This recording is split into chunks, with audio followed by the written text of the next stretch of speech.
Jet 583, last way star, runway 26 left. The frequency is 12547, the rest is unchanged. 882, you were not cleared for takeoff. What are you doing? Now, question. Working on it. 583, last way star, runway 26 left. Radio now. No radio.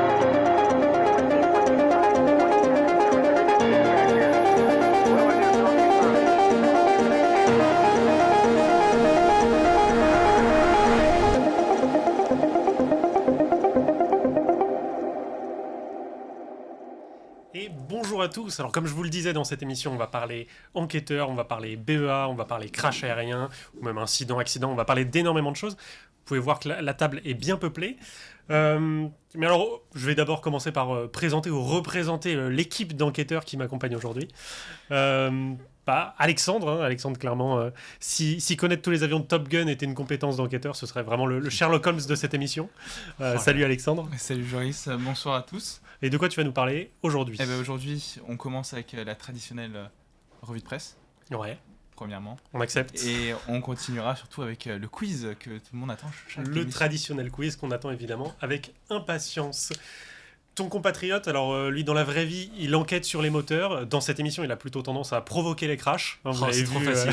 sur des émissions précédentes. Salut Antoine. Pour une seule émission de Flight Simulator, t'es dur, Joris. Je ne Oui, peux pas mais nier. Je ne peux pas mémorable. nier. Salut Joris, salut Alexandre, bonsoir à tous. Donc tu auras l'occasion d'interviewer notre invité aujourd'hui que je te laisse présenter du coup. Exactement, quel est le point commun entre des études sur l'acoustique à la NASA, le crash du Rio-Paris et le film Boîte Noire? Bon, c'est assez facile, c'est bien évidemment notre invité, qui est enquêteur de sécurité senior au bureau d'enquête et d'analyse. Bonsoir Philippe. Bonsoir Antoine, Eh bonsoir bien, à tous. Bienvenue dans Grande Frequency.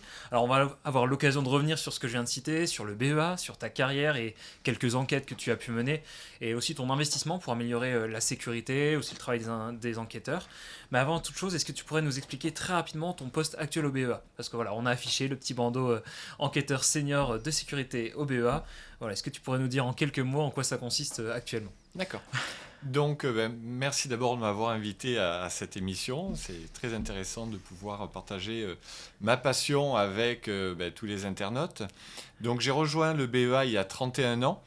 D'abord, j'étais donc analyste acoustique, donc en charge de l'analyse de tous les enregistrements sonores, acoustiques que l'on peut trouver dans un avion ou dans un centre de contrôle.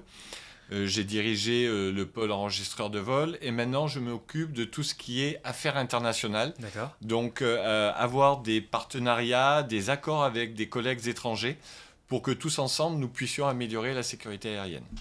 Eh bien très bien, donc voilà, c'était une petite explication, petite introduction. Restez bien après la revue de presse, on va pouvoir développer tous ces points lors de l'interview juste après. Tout à fait, merci pour cette introduction Antoine et Philippe.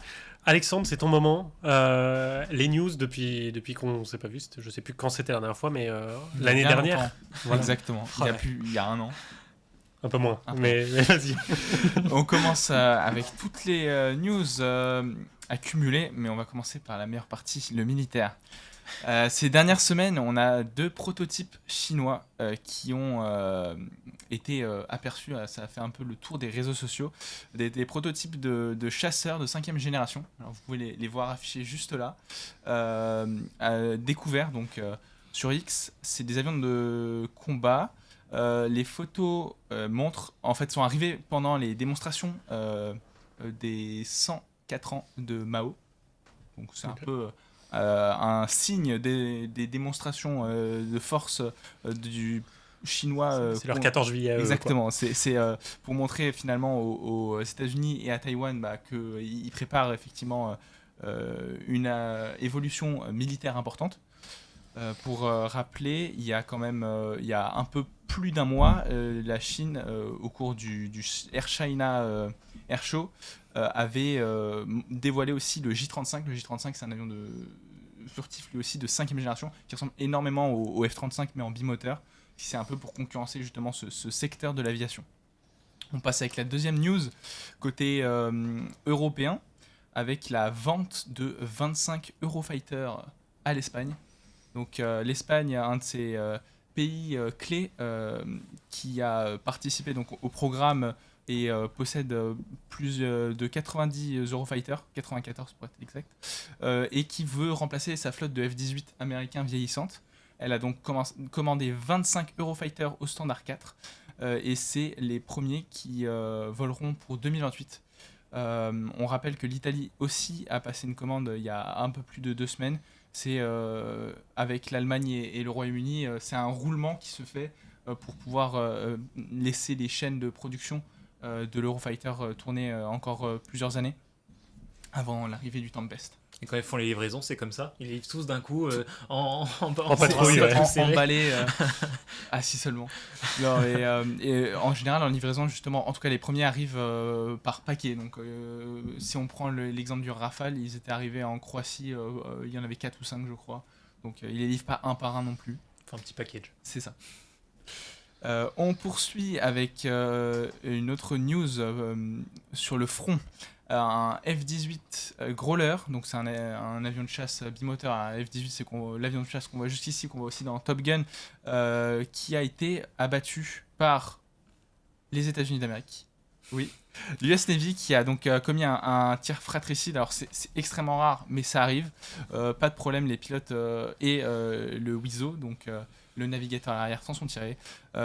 C'était au cours du 21 décembre, la nuit du 21 décembre, et c'est un croiseur lance-missile américain qui a fait feu. En fait, c'est dans le cadre de l'opération Prosperity Guardian qui a lieu près des côtes du Yémen, pour que la Navy américaine soit engagée contre les Houthis qui possèdent des hélicoptères. Donc, c'est pas non plus incohérent en soi qu'il y ait une menace air. Donc, voilà, c'est une news assez rare, mais c'était un fait à souligner. Ce qui compte, c'est que tout le monde aille bien. Exactement. Et que ça reste à l'état d'anecdote, C'est malgré ça. cette perte de plusieurs millions d'euros. Ça arrive, le contribuable américain devra payer un peu plus cher cette année. C'est ça. On continue avec le crash d'un Embraer 190 d'Azerbaijan Airlines. C'était arrivé donc le 25 décembre, le jour de Noël, avec le vol Azal 82-83. C'est probablement un tir système anti-aérien russe, parce que sur les images on voit beaucoup d'obus, mais quoi qu'il arrive, il y a une enquête en cours. La Russie reconnaît partiellement les faits. C'était un Embraer 190. Il y a au total 38 morts sur 67 passagers, donc c'est quand même un triste événement. C'était un vol qui reliait Bakou à Grozny, mais le crash, lui, a lieu pas loin de Aktaou, qui est au Kazakhstan. Donc finalement, pas beaucoup il y a une grosse déviation, c'est pas exactement sur la trajectoire. Bon, on passe à une news peut-être un peu plus réjouissante. Pegasus qui commande 737 MAX 10. La compagnie qui avait 2 tiers de sa flotte actuellement chez Airbus a investi 36 milliards d'euros pour avoir 100 avions et 100 avions de plus en option auprès de Boeing. Donc pour rappeler, Pegasus c'est une low cost turque. Les premiers avions devraient arriver en 2028. Le 737 MAX 10 c'est une capacité de 230 passagers, donc c'est assez gros.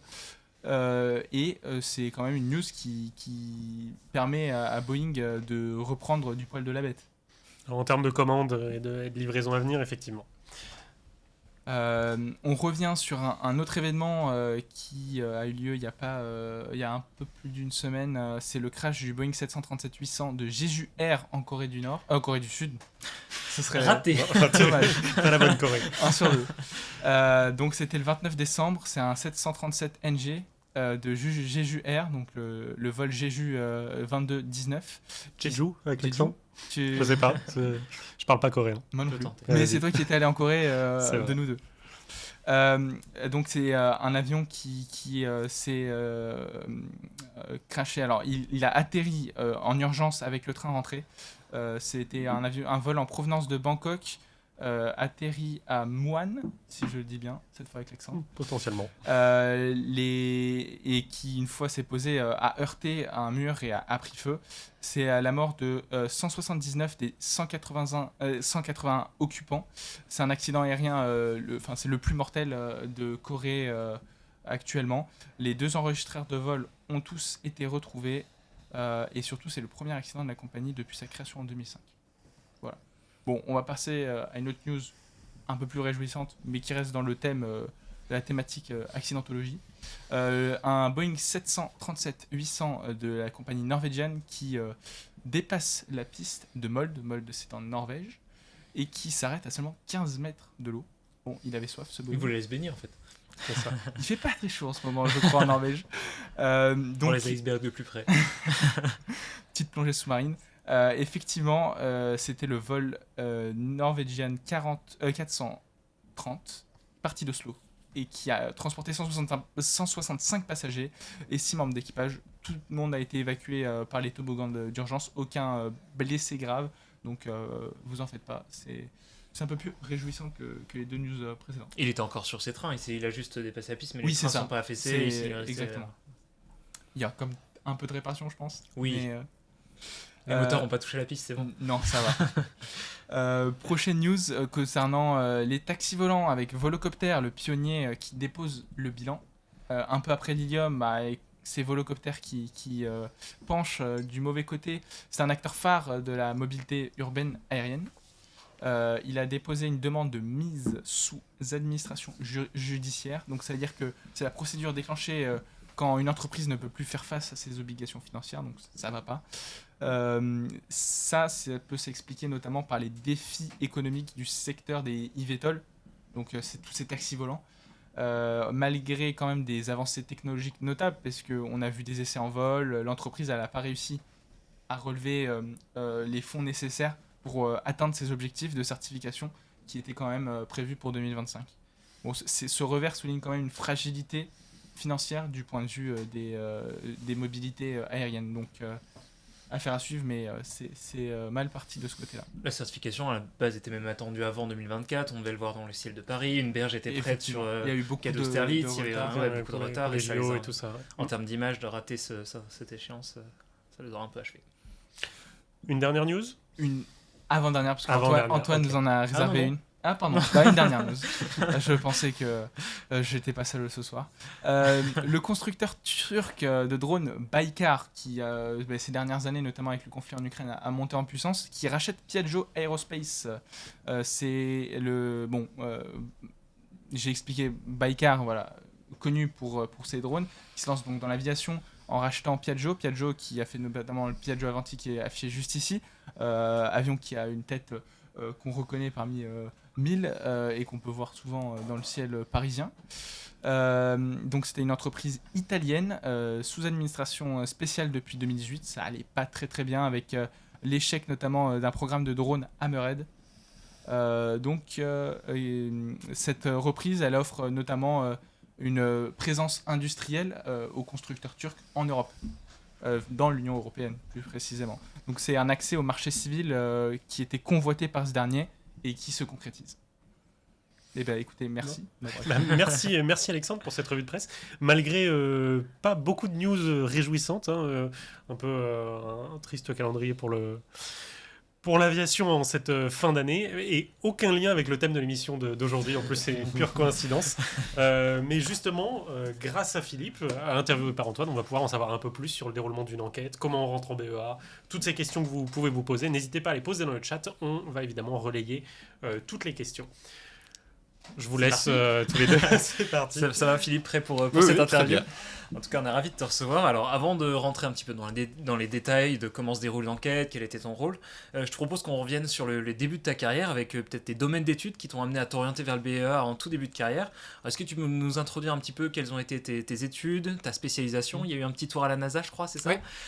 En fait, donc, j'ai fait un cursus universitaire avec maîtrise aéronautique, un DEA en acoustique, un doctorat en mécanique des fluides et en acoustique.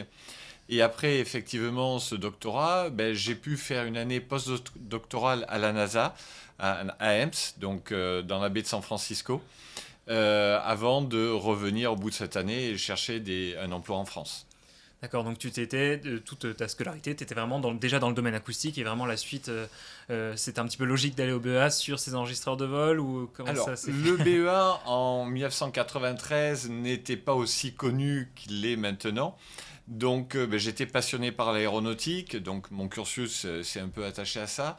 Et après, grâce au Minitel, j'ai pu prendre connaissance que le BEA travaillait sur les enquêtes, j'ai envoyé mon CV et je suis arrivé à un moment où il cherchait quelqu'un qui avait fait de l'acoustique, qui parlait un peu anglais et qui était intéressé par l'aéronautique. Donc mon profil convenait parfaitement au directeur à l'époque. Donc les bonnes compétences au bon moment, le contact sans savoir, voilà, t'étais pas parti à la NASA pour avoir le bon dossier pour le BEA, c'était vraiment après en revenant en France, Oui. tiens j'irai travailler où, il n'y avait pas encore Airbus, d'accord. Et donc du coup ton premier poste c'était quoi au BEA, donc quand tu es... Donc voilà, quand je suis rentré au BEA en octobre 93, je m'occupais de tout ce qui était analyse de tous les enregistrements phoniques. D'accord. Donc des boîtes noires, mais aussi des enregistrements dans les centres de contrôle aérien, éventuellement d'enregistrements faits par des témoins à proximité d'une zone d'accident. Donc voilà, tout ce qui était acoustique. Et voilà, mon travail était de pouvoir définir des voix, rédiger des transcriptions et faire des analyses spectrales qui permettent d'apporter des éléments supplémentaires pour la compréhension d'un événement. C'est vraiment ce qu'on peut faire. En fait, là, tu essayé de récupérer un maximum de fichiers audio, quels qu'ils soient, que ce soit des systèmes de l'avion ou alors des choses en dehors. Oui. Et après, il y avait ces deux parties en parallèle. Du coup, essayer de faire au plus vite, la retranscription en termes déjà des voix dans le cockpit, c'est vraiment. Et en parallèle, faire un petit peu, essayer de retrouver d'autres choses dans les bandes son. Oui. D'accord. Un de mes premiers accidents enquêtés était un accident d'un Falcon 20 au Bourget le 20 janvier 95. D'accord. Et à bord de ce Falcon, donc 10 personnes étaient décédées, il n'y avait une seule boîte noire qui était un enregistreur phonique. Et donc, nous l'avons récupéré rapidement. Et ensuite, j'ai fait l'analyse, la transcription, comme tu le dis, rapidement. Et après, comme il n'y avait qu'un seul enregistreur phonique et pas d'enregistreur de paramètres, c'était le seul moyen de pouvoir comprendre les causes de l'accident avec l'analyse du bruit du moteur pour définir qu'en fait, il y avait eu un problème sur le moteur avec un impact avec les oiseaux, une survitesse et l'éclatement du moteur. Donc c'est assez génial. Bon, c'est vrai qu'on imagine, lorsqu'on a une bande son en général, on va écouter les voix, on va pouvoir savoir ce qu'ils se sont racontés, mais non, on arrive vraiment à aller beaucoup plus loin derrière et retrouver même des paramètres de l'avion. Oui, oui, tout à fait. De manière très précise, puisque j'avais pu dire que le moteur était monté jusqu'à 182%. Donc quelque chose de très précis avant ce qui a généré l'éclatement du moteur. Donc, uniquement à partir de l'enregistreur phonique. Oui, tout à fait. Et, tu entendais le moteur et avec l'analyse spectrale, tu connaissais tout à fait. ses vitesses. Si tu veux montrer une des images que j'ai fournies. Eh ben, je vais en afficher une, par exemple celle-là. Je pense que ça va fonctionner. Voilà, par exemple. Voilà. Tout à fait. Ça, nous avons en abscisse le temps. En ordonnée, nous avons les fréquences. Et ce qui est représenté par la partie blanche, c'est le niveau d'énergie. Donc là où on a beaucoup d'énergie sonore est représenté par du blanc. Ça, c'est un décollage d'un hélicoptère. Et sur un hélicoptère, nous pouvons déterminer la vitesse de rotation de quasiment tous les engrenages de la boîte de transmission, le rotor principal, le rotor anticouple, les moteurs, des accessoires. Donc c'est très riche et ça permet, dans un grand nombre d'événements, d'apporter un complément par rapport aux paramètres de vol. Et cette compétence, du coup, elle existait déjà au BEA quand tu es arrivé ou c'était des choses qui se faisaient déjà beaucoup Ça se faisait déjà au BEA et ensuite j'ai pu recruter un collègue qui était une ancienne oreille d'or de la Marine nationale qui m'a remplacé dans ce domaine. Et il faut savoir qu'au BEA, nous utilisons les mêmes outils d'analyse spectrale que dans les sous-marins français. D'accord. Et donc le jour où j'ai pu le recruter, il était opérationnel du jour au lendemain. Donc, pratique. C'est pratique. Voilà, Comme exactement. remplaçant, la passation a été rapide. Oui. Alors on a commencé à parler un petit peu d'enregistreurs phoniques, de boîtes noires, on a pas mal de choses sur la table. Je te propose qu'on revienne un petit peu sur les différents types de boîtes noires, alors, et puis même parler un peu plus du fonctionnement peut-être d'un CVR. Enfin voilà, je te laisse nous dire. Ce qu'on appelle à tort une boîte noire. Exactement. Parce que ça n'a rien de noir déjà. Donc je vais la retourner peut-être. Très bien. Comme ça, on voit à la caméra. Donc voilà, les boîtes noires qui bien sûr sont orange, destinées à être reconnues facilement sur un site d'accident. Donc nous avons la partie électronique ici, qui va faire l'acquisition des données. Et ensuite, nous avons le boîtier protégé ici, qui va donc protéger le support d'enregistrement. Donc, nous avons eu une époque avec des bandes magnétiques. Maintenant, tous les enregistrements se font sur des mémoires, sur une carte mémoire qui est ici, qui est protégée par une protection thermique. Blanche, là, ça a été peint en noir pour éviter les débris. Et ensuite, tout autour, une protection anti-choc sur la base de titane. Chaque constructeur a son propre alliage. Et donc, ce boîtier protégé permet de protéger les données. Donc, en accélération pour l'impact, 3400 G. On peut pas se le représenter. C'est difficile à se représenter. Nous avons eu un accident d'un MD-80, McDonnell Douglas 80 au Mali. Donc, l'avion a décroché en croisière. Il a impacté un sol très dur, très rocailleux, à 800 km/h. Nous n'avons pas retrouvé de siège. Donc l'avion était vraiment presque vaporisé. Bon, vous savez que je suis Marseillais, donc... mais voilà, il était très très endommagé. Les 2 enregistreurs ont survécu à l'accident et ont pu être analysés au BEA. C'était presque le débris le plus gros retrouvé. D'accord. Oui, tout à fait. Ok, c'est impressionnant. À part les moteurs qui étaient pourtant bien décomposés, oui, on a pu retrouver les 2 enregistreurs exploitables. Et donc cette partie est complètement indépendante de l'autre boîte noire, celle qui enregistre les paramètres. C'est vraiment 2 boîtiers séparés. C'est le même boîtier pour les 2, bien souvent. Donc on a un enregistreur phonique, un enregistreur de paramètres. Ça tient aussi 1100 degrés pendant 1 heure. D'accord. Et on a un enregistreur phonique qui enregistre tous les bruits ambiants dans le poste de pilotage.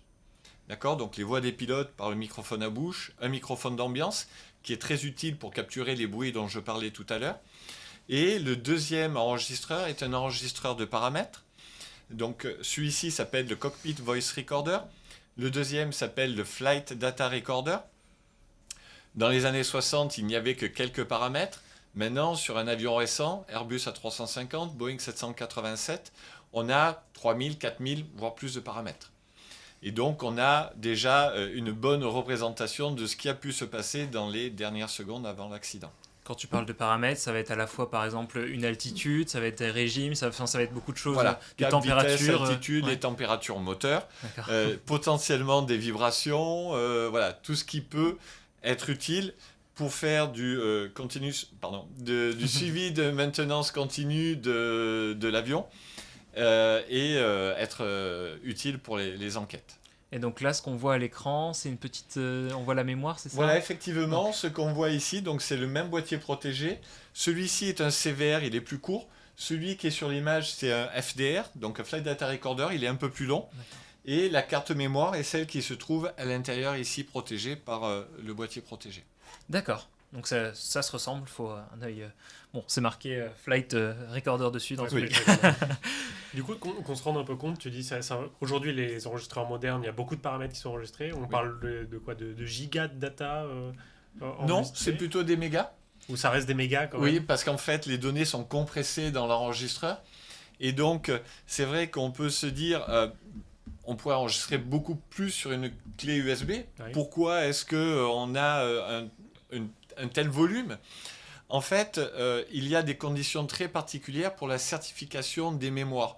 C'est-à-dire qu'elles doivent assurer un certain nombre de lectures-effacements pour garantir que nous ayons toujours la donnée minimale enregistrée dans l'avion, enfin dans l'enregistreur, quelle que soit la durée de vie de l'enregistreur. D'accord. Bon, bah, Ouais, faut que ça supporte d'être débranché à chaud et tout ça. Ouais. Tout à fait. Et t'entends parler avant le changement de technologie. Est-ce que du coup il y a eu un changement de données, de volume de données stockées? Oui. Clairement, avant, on avait des enregistreurs à bande où on n'avait que 30 minutes d'audio, 25 heures de données, mais on avait 80-100 paramètres. Maintenant, là, on est 25 heures d'audio, 25 heures de paramètres et 4000 paramètres. Donc oui, beaucoup plus de données enregistrées. donc ça permet même de détecter des problèmes qui auraient pu apparaître à d'autres, des vols avant. Et, Bien sûr. D'accord. Donc Oui, tout à fait. Les enquêtes sont aussi beaucoup plus riches, ça fait beaucoup plus de données à gérer, il faut plus... Tout à fait. ok. Du coup, quand tu dis 25 heures d'audio, 25 heures de paramètres, aujourd'hui c'est la norme. Tous les avions, même les vieux avions, ont dû être rétrofités pour avoir Non. ça? Ou- Non, seuls les avions qui sont fabriqués depuis 2022 ont des enregistreurs dont la durée de l'enregistreur phonique est de 25 heures. Avant, c'était 2 heures. Et dans l'ancien, il y a beaucoup plus longtemps, avant 95, c'était 30 minutes. D'accord. Ok, donc 30 minutes, 2 heures, et là c'est grosse 25 marche, heures. 25 heures. Oui. Ok. Mais est-ce que sur, par exemple, des très vieux appareils qui voleraient encore, il y a encore des bandes et vous êtes encore en compétence au BEA de les analyser? Comment ça pourrait... Alors oui, nous gardons les compétences pour relire quasiment tous les vieux types d'enregistreurs, mais par les normes internationales, il ne peut plus y avoir à bord des avions que des enregistreurs avec l'enregistrement sur des données et pas sur des bandes. C'est interdit maintenant par D'accord. l'Organisation de l'aviation civile internationale. Donc il y a eu un rétrofit sur ces appareils. Bon, Oui. ils ont été mis à la retraite forcément au bout d'un moment, mais ou un rétrofit. Hein, Il y l'un a ou eu un l'autre. rétrofit pour effectivement des enregistreurs à bande vers des enregistreurs de données Numérique. mais de 2 heures pour l'audio. Est-ce que c'était aussi du coup plus robuste en termes de par rapport aux bandes? Est-ce que vous avez d'un coup découvert il y avait plus, ça vous offrirait plus de liberté? Qu'est-ce que ça a vraiment Alors, apporté plus de au-delà de fiab- juste de la durée? plus de fiabilité.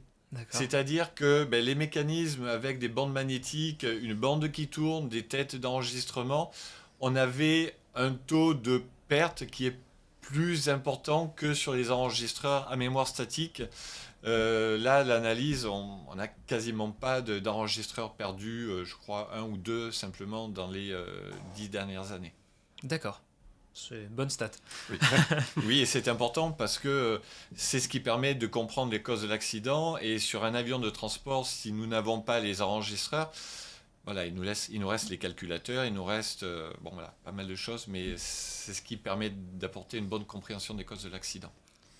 On a pu déjà bien déblayer un petit peu ce qui se passe autour des boîtes noires, et donc qui sont pas si noires que ça, on a pu le voir. Et donc en particulier le CVR, donc soit c'était vraiment ces données-là que tu pouvais exploiter, et alors, je parle tout simplement, est-ce que tu peux nous parler de ta première enquête? Est-ce que c'était sur un gros avion? C'était sur un petit coucou? Est-ce que tu te souviens de cette première enquête quand tu es arrivé au BEA? Alors, une des premières, c'était l'accident du Falcon 20 au Bourget. D'accord. Parce que voilà, il était très marquant pour moi, parce qu'il n'y avait qu'un seul CVR à bord. Donc je dirais les conclusions de l'enquête reposaient sur l'analyse acoustique du CVR. D'accord. Et donc il était important de pouvoir apporter des valeurs exactes, précises, pour être sûr que après on puisse corroborer les informations extraites de l'enregistreur avec le fan. Par exemple, le fan qui avait explosé avait dépassé les limites élastiques, il avait enflé. Ok. Et une fois à une réunion, je me rappelle très bien, expliquer aux fabricants donc du moteur, votre moteur il montait à 182%. C'est pas possible, une survitesse c'est 104%. Il est monté à 182%. Et effectivement, c'était corroboré par le fan qui avait enflé, etc. D'accord.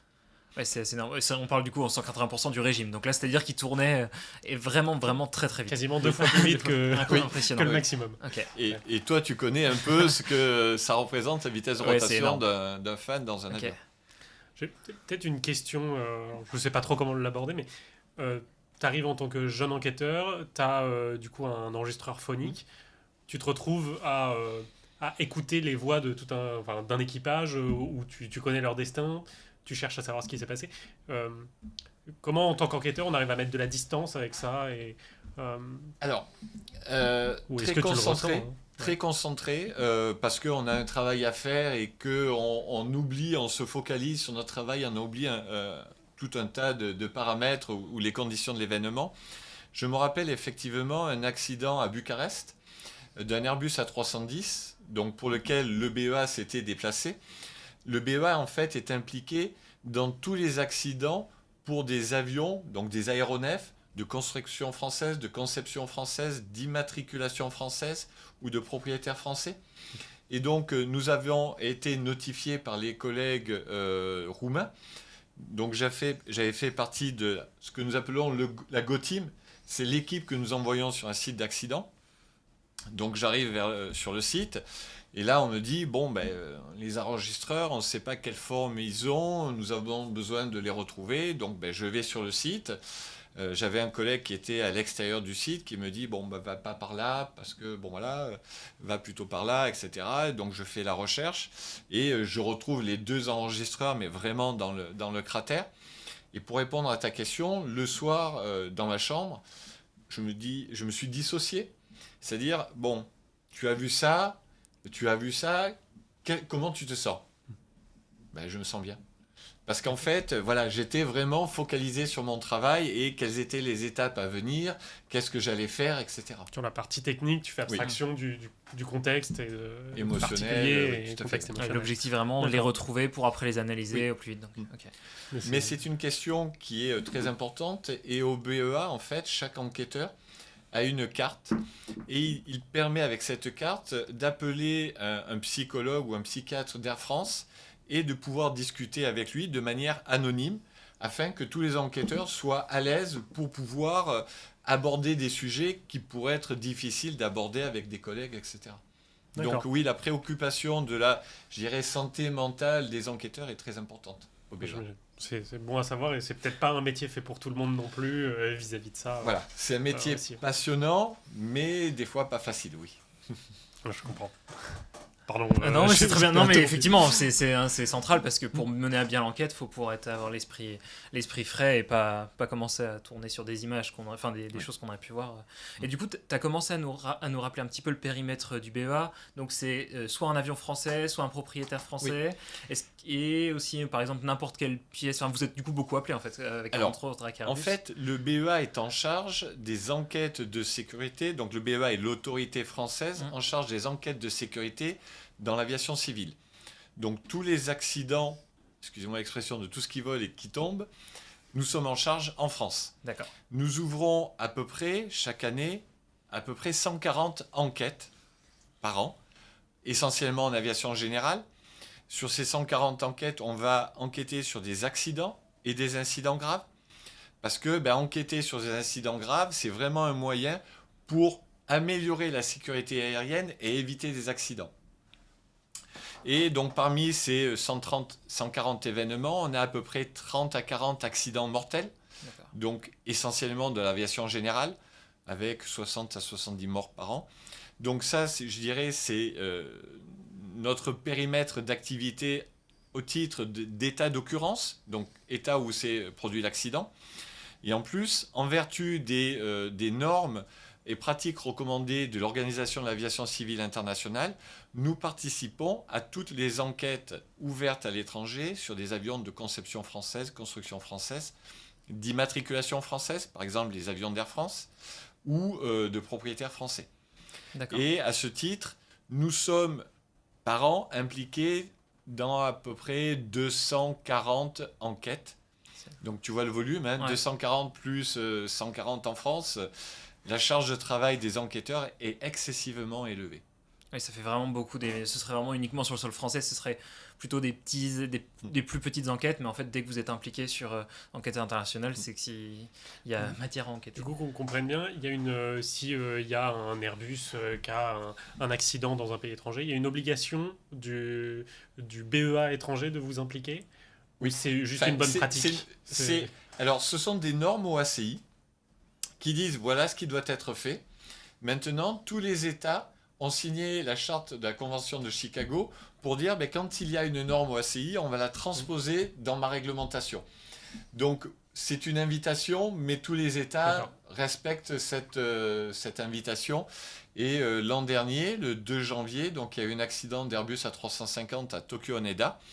Le BEA a été notifié et nous avons envoyé une équipe sur place pour aider les collègues japonais à conduire l'enquête de sécurité.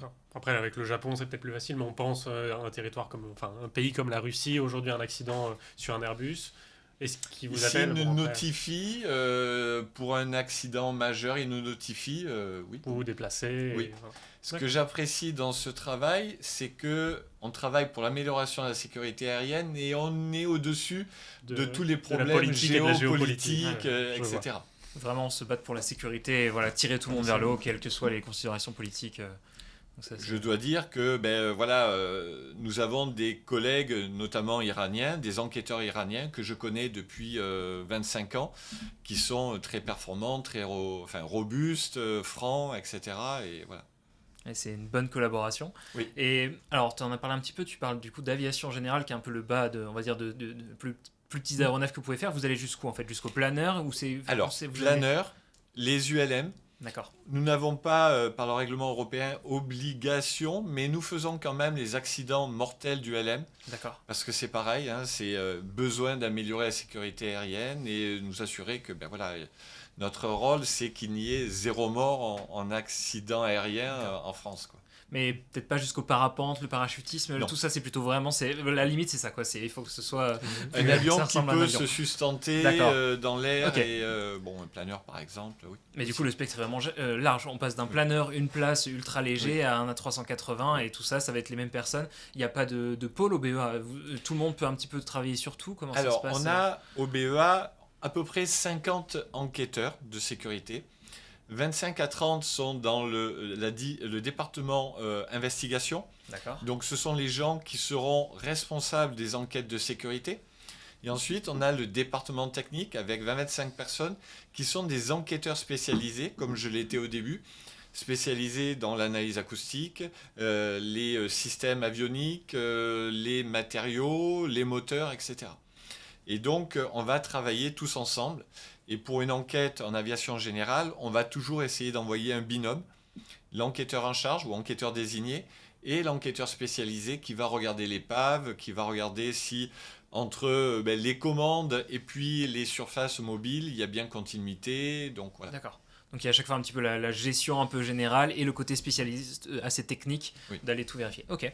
Bah, c'est assez- J'ai une petite question sur le périmètre. Donc, tout ce qui vole, on a vu du planeur jusqu'au gros avion. Vous faites également tout ce qui va être prototype ou. Alors, on pense au triste accident de Oraero Oui. il y a quelques années maintenant, je crois, il y a 2 ans. Ça vous concerne aussi? Alors, en France, on a 2 entités d'enquête, le BEA pour l'aviation civile et le BEA État pour tout ce qui est aviation d'État. Ce qui veut dire, par exemple, les flottes présidentielles, les militaires, la sécurité civile, la gendarmerie et les avions qui sont en vol, je dirais, les avions d'essai. D'accord. Donc, de mémoire, il me semble que le roi était en immatriculation Fox Whisky. Et donc, c'est le BEAE qui a travaillé dessus, mais nous avons travaillé avec eux et nous rencontrons avec le BEAE au moins 2 fois par an pour pouvoir discuter, échanger, quand tout va bien, je dirais, pour bien se connaître et travailler ensemble sur des enquêtes. C'est vraiment 2 entités différentes. Oui. Vous n'êtes pas dans les mêmes locaux ou quoi? Non, Non. c'est vraiment d'accord. ok. Et c'est le même volume un peu que le BEA ou c'est très différent? Non, leur volume, je crois, est inférieur en nombre d'événements par an. Une plus petite flotte, peut-être aussi. Voilà, exactement. priori. En fait, Ouais. c'est des statistiques, hein. Bien sûr. Oui. En France, on a toujours eu une grande communauté aéronautique. Et si je ne me trompe pas, on a à peu près 10 000 avions et 12 000 ULM. Donc, ce qui fait une grosse flotte française. Et donc, statistiquement, beaucoup d'accidents. Malheureusement. Effectivement. Ouais, ça, c'est sûr. Bon, c'est bien, on commence à voir un petit peu. J'espère que n'hésitez pas à poser vos questions dans le chat. On commence à avoir bien balayé, en tout cas, on va dire la base du BEA. Ah, Petite question toujours sur le périmètre. Et les montgolfières, est-ce que c'est dans votre Oui. périmètre? Oui. Aussi. Tout à Ça fait. répond à quelqu'un dans le chat. Et je vous invite à aller sur le site du BEA, bea.aero. Tous nos rapports sont publics. Tous nos rapports sont disponibles sur le site et on essaye de... C'est pas forcément toujours facile, mais d'avoir des rapports qui puissent être lus par des professionnels qui ont besoin de chercher des informations précises et techniques, mais à la fois du grand public qui veut savoir ce qui s'est passé. Donc voilà, on essaye d'avoir des rapports qui soient bien construits pour que tout le monde puisse les lire. D'accord. bah, C'est intéressant. J'en ai Voilà, déjà lu ça- un ou deux, c'est vraiment c'est assez intéressant. Ça donne quelques idées de lecture Exactement. à ceux qui seraient intéressés. Par contre, en cas d'insomnie, je recommande pas parce qu'on ne s'endort pas du tout, on a envie de tout lire. Ça parle d'expérience. Alors j'aimerais bien qu'on revienne un petit peu en tout cas les crashs, on va dire les plus connus du grand public, ceux qui sont souvent, on entend beaucoup parler dans la presse. J'aimerais bien qu'on refasse un petit peu une chronologie de comment ça se passe. Admettons, il y a un crash à un endroit.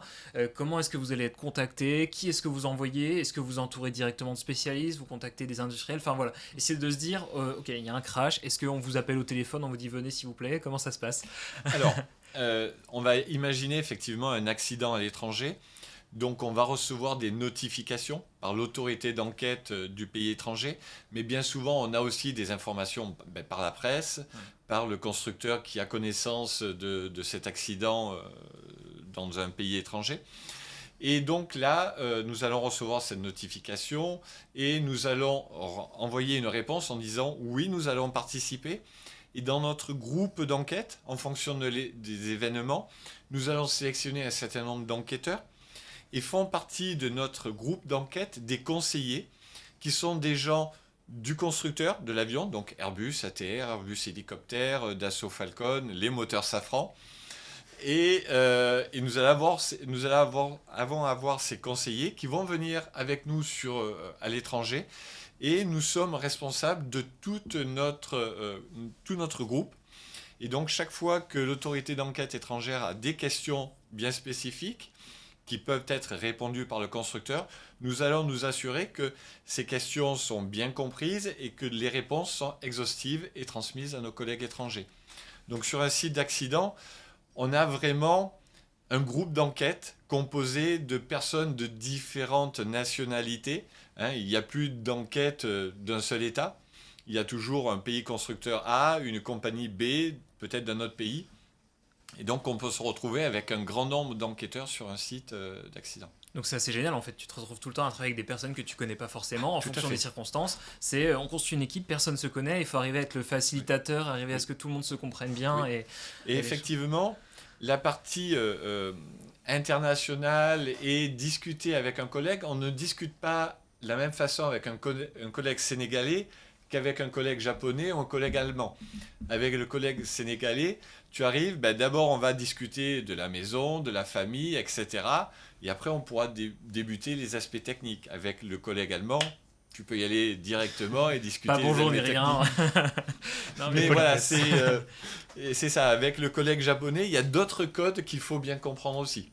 Il y a justement une image de toi avec un collègue sur un Zodiac en pleine mer. Et effectivement, ça c'était un accident aux Comores, donc fin juin 2009, donc un mois après l'accident du vol Rio-Paris, où les premières informations que nous avons, c'est que c'est un accident d'Airbus A330 en approche des Comores. Et en fait, l'Airbus A330 qui était parti de Paris était d'abord allé au Yémen et ensuite était parti, donc un A310 du Yémen, de Sanaa vers les Comores. Et il s'est écrasé en approche de Moroni. Et là, donc, après j'en parlerai avec la balise subaquatique. Donc là, je suis avec un collègue comorien et il a dans la main un hydrophone qui nous permet de localiser le bruit de cette balise subaquatique. Et voilà, c'est vraiment un travail d'équipe où on était sur le Zodiac avec un collègue comorien, avec un collègue yéménite. Et il y a tout ce travail on travaille ensemble et voilà. Et c'est ce qui est aussi, je dirais, pour un enquêteur spécialisé, quand on va sur un site d'accident, on prélève par exemple l'enregistreur, excusez-moi l'expression, on le ramène à la maison, donc on le ramène au BEA pour en faire l'analyse. Quand nous avons des accidents en mer, aux Comores, j'avais passé presque un mois sur zone pour pouvoir faire la localisation des enregistreurs et venir anticiper la venue des bateaux qui permettraient de récupérer les enregistreurs au fond de l'eau. Oui, parce que du coup, là, si on reprend un petit peu le fil d'un accident, là, vous constituez l'équipe, Oui. vous partez tous ensemble et vous arrivez sur place, mais il y a Oui. pas, les boîtes noires n'ont pas forcément été Non. retrouvées, ça va être le premier travail. Tu n'es pas uniquement dans l'analyse, ça va vraiment être Oui. recherché. Et donc, si tu peux nous en parler, comme tu nous as appelé un petit peu le matériel, donc tu nous as parlé tout à l'heure du cratère, où tu as été dans le cratère, tu Oui. les trouves, c'est sur le sol, plutôt facile dans ce cas-là, mais alors en mer, comment ça se passe? Donc en mer, en face avant de l'enregistreur, nous avons une balise subaquatique qui va émettre un son sous l'eau. D'accord. Et grâce à un hydrophone que nous possédons au BEA, qui permet de localiser cette balise jusqu'à à peu près 1500 mètres de fond et en horizontal jusqu'à à peu près 2-3 km de distance. Et on peut avoir une localisation à peu près 10% de la profondeur. D'accord. Donc aux Comores, nous avions 1200 mètres de fond et j'avais une résolution de la position des balises qui, nous espérons, sont toujours attachés aux enregistreurs, à peu près 100 mètres de précision. D'accord. C'est assez précis quand même. Ça permet déjà de.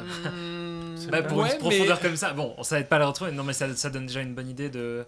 Le si elle est là. Si elle est là ou déjà. pas. Quoi. Ouais, oui, tout à Voilà. fait. Il y a eu un autre cas, donc à Sochi. Je t'ai envoyé d'ailleurs une image avec, voilà, c'est celle-ci.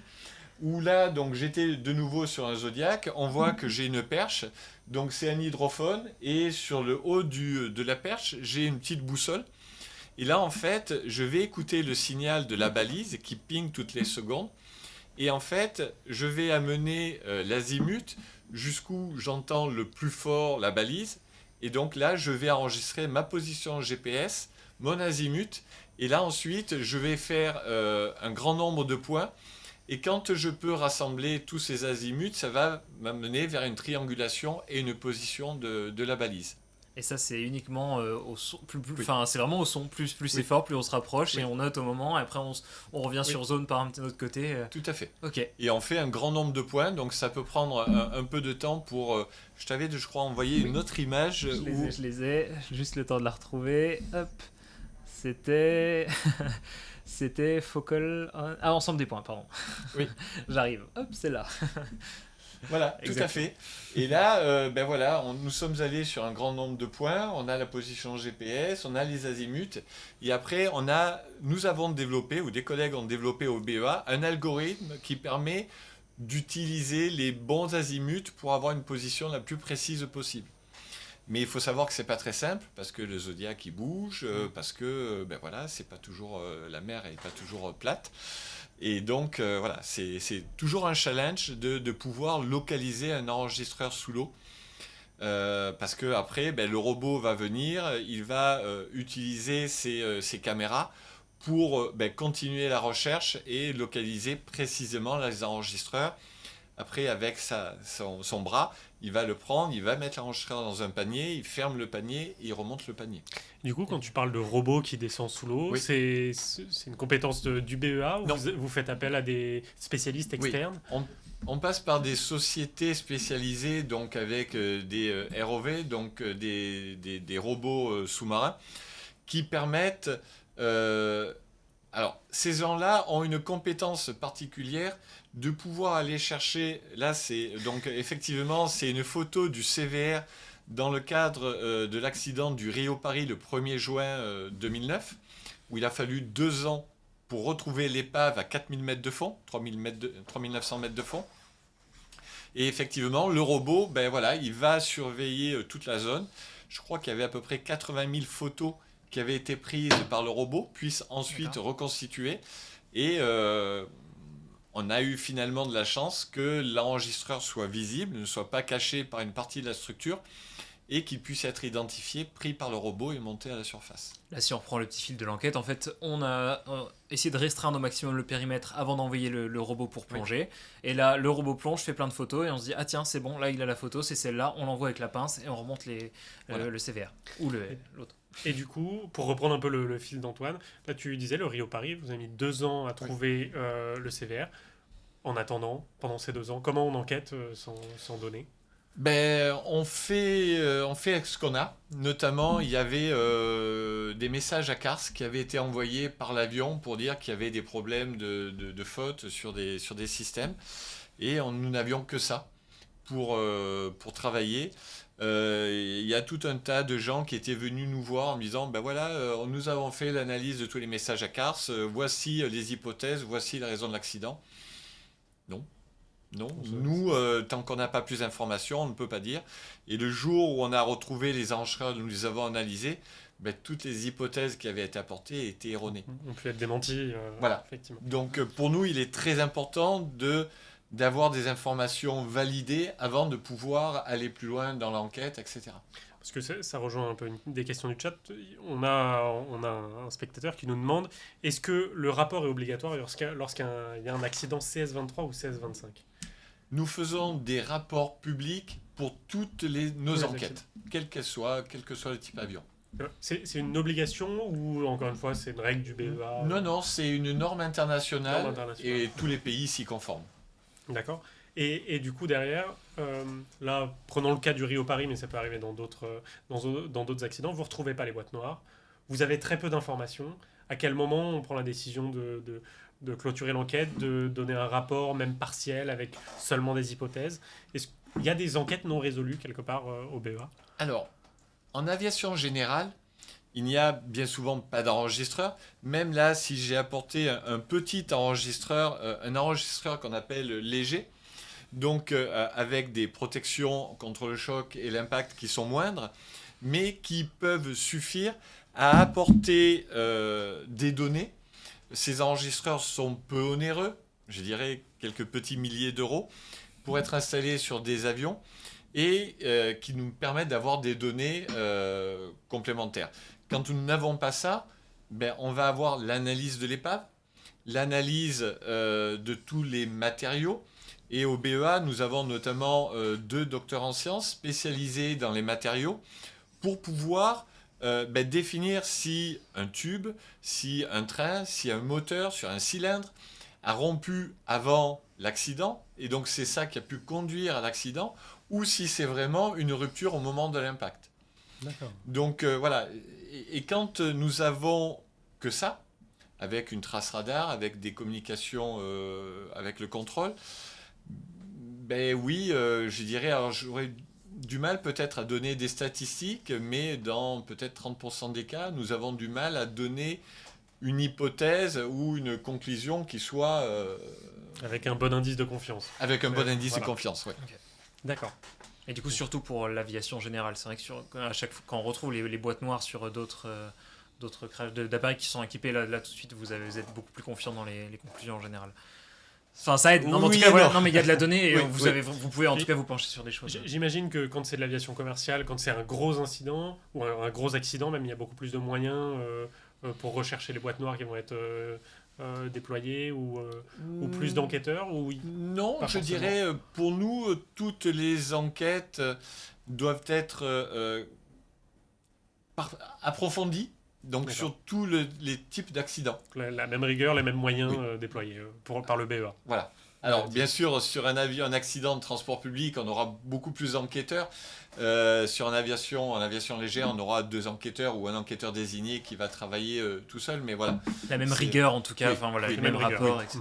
Oui, oui. Et du coup, pour revenir à notre petit fil aussi d'enquête, c'est dans le cadre d'un crash avec par exemple beaucoup de morts sur un avion civil ou ce genre de choses, comment est-ce que vous gérez la pression politique? Il y a le temps des annonces pour répondre assez rapidement à l'attente même des familles ou autres. Il y a une enquête juridique quand il y a des personnes. Oui. Comment ça se passe un petit peu est-ce qu'on vous demande, dès que vous êtes assez confiant, même si c'est en 1 ou 2 mois, donnez-nous des préconclusions avant votre rapport? Comment ça se passe un peu Alors, je dirais sur la partie communication, effectivement, dans les dernières années, ça a beaucoup changé. Dans le sens où, avant, les médias nous demandaient qu'est-ce qui s'est passé. Et donc, ouais, vous n'allez pas vite. Mais pour nous, la validation des données est très importante. Donc, effectivement, on peut décharger l'enregistreur en une demi-journée, mais la validation des paramètres est assez longue. Nous assurer que, enfin, nous ne pouvons pas nous permettre de donner des informations erronées dans un rapport ou dans nos enquêtes. Donc je dirais, voilà, ça c'est ce que nous fournissions comme information avant. Maintenant, avec la DSB, donc le fait que les avions transmettent en temps réel leur position, des gens vont avoir en temps réel la position de l'avion jusqu'à l'impact. Et donc maintenant, il y a des experts qui vont définir des hypothèses, et les questions qu'on nous pose, c'est, voilà, nous avons des experts qui ont bâti des hypothèses, est-ce que vous les confirmez ? D'accord. Donc on voit que Ça a changé quand ça a même. changé dans la manière d'être approché par les médias. Et du coup, ils viennent quand même vous demander votre avis. D'accord. Et dans Oui, ces cas-là, nous- le service communication répond avec justement, t'en parlais tout à l'heure, un degré de confiance sur les Alors, hypothèses. nous avons un département de communication qui est en symbiose parfaite avec les enquêteurs, et nous savons distiller les informations au moment opportun. D'accord. Voilà. Et on c'est un peut- travail à part entière. En fait, Ah, le oui, BEA a oui, oui, quelque oui, sorte dû oui. rajouter un service pour. Ah oui. Ok. Oui, D'accord. oui. Et c'est- Nous avons vu avec le temps, notamment depuis l'accident du Concorde dans les années 2000, qu'il était important d'alimenter les médias avec des informations factuelles et pas des hypothèses, etc. Donc voilà, il est important d'être présent et de donner les bonnes informations pour éviter voilà, C'est important pour éviter qu'ils extrapolent la moindre information, qu'il y ait un emballement médiatique, et voire même désigner un coupable qui n'en est pas un. Je me rappelle d'un accident, donc c'était l'accident d'un ATR au Maroc, où le commandant de bord avait décidé d'écraser l'avion. Et dans un des communiqués donnés par les Marocains, il avait été écrit que l'aile avait été retrouvée à 2 km, en fait, alors qu'elle avait été retrouvée à 200 mètres. Mais de suite, bien sûr, les médias ont dit, ben voilà, il y a une rupture en vol, mais les autorités d'enquête veulent protéger le constructeur et pendant la nuit, ils ont ramené l'aile, etc. Donc oui, il est important de donner des informations factuelles pour éviter des... voilà. Ce genre d'extrapolation. Voilà. Non, mais c'est vrai, Oui, après, ça- on va extrapoler. rapproche, ça- hein. ça- Et sinon, avec les politiques, donc le BEA relève directement du ministre en charge des transports et donc notre directeur, qui est le seul à pouvoir communiquer sur l'enquête de sécurité, est en relation avec le cabinet du ministre des Transports et peut le conseiller sur ce qui peut être dit par les politiques. D'accord. Donc, voilà. Donc c'est quand même un métier où on va être assez proche des communiqués de presse, de tout ce qui peut être divulgué et le faire au bon timing aussi. Et la communication, elle se fait que à l'extérieur ou même en interne, parce que j'imagine que vous n'avez pas toutes les pièces du puzzle.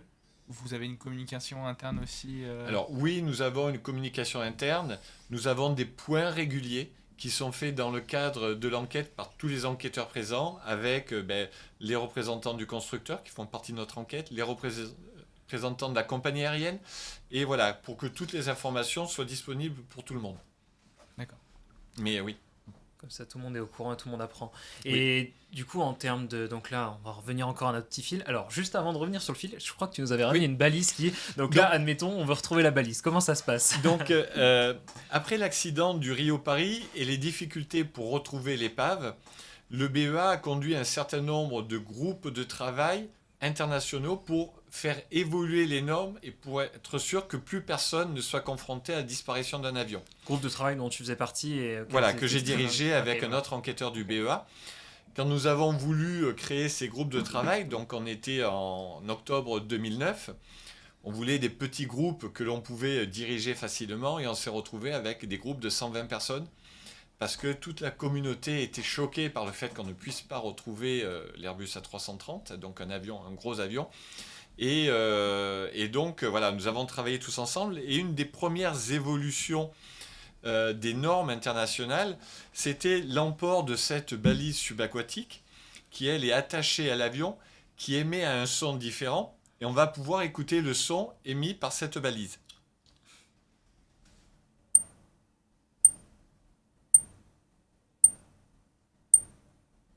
Et elle peut émettre comme ça pendant des heures. Pendant 90 jours. 90 jours. Et donc, ces balises, qui sont maintenant à bord des avions, peuvent être entendues à une plus grande distance et par tous les vaisseaux qui sont sur la zone du site probable. Donc, avec une plus grande probabilité de retrouver l'épave. Donc ça, c'était vraiment un des enseignements du Rio-Paris. Vous êtes dit, Oui. vous êtes mis autour d'une table et Oui. vous êtes dit, ok, il faut qu'on fasse évoluer les standards de sécurité. Oui. Parce que c'est vraiment, vous n'êtes pas uniquement à faire des recommandations assez larges. En fait, vous rentrez vraiment dans les détails de se dire, ok, il faudrait faire telle amélioration. Voilà comment vous allez la faire et vous allez assez loin en fait dans les recommandations Oui. aux industriels. Oui, et donc mais c'est toujours un travail d'équipe.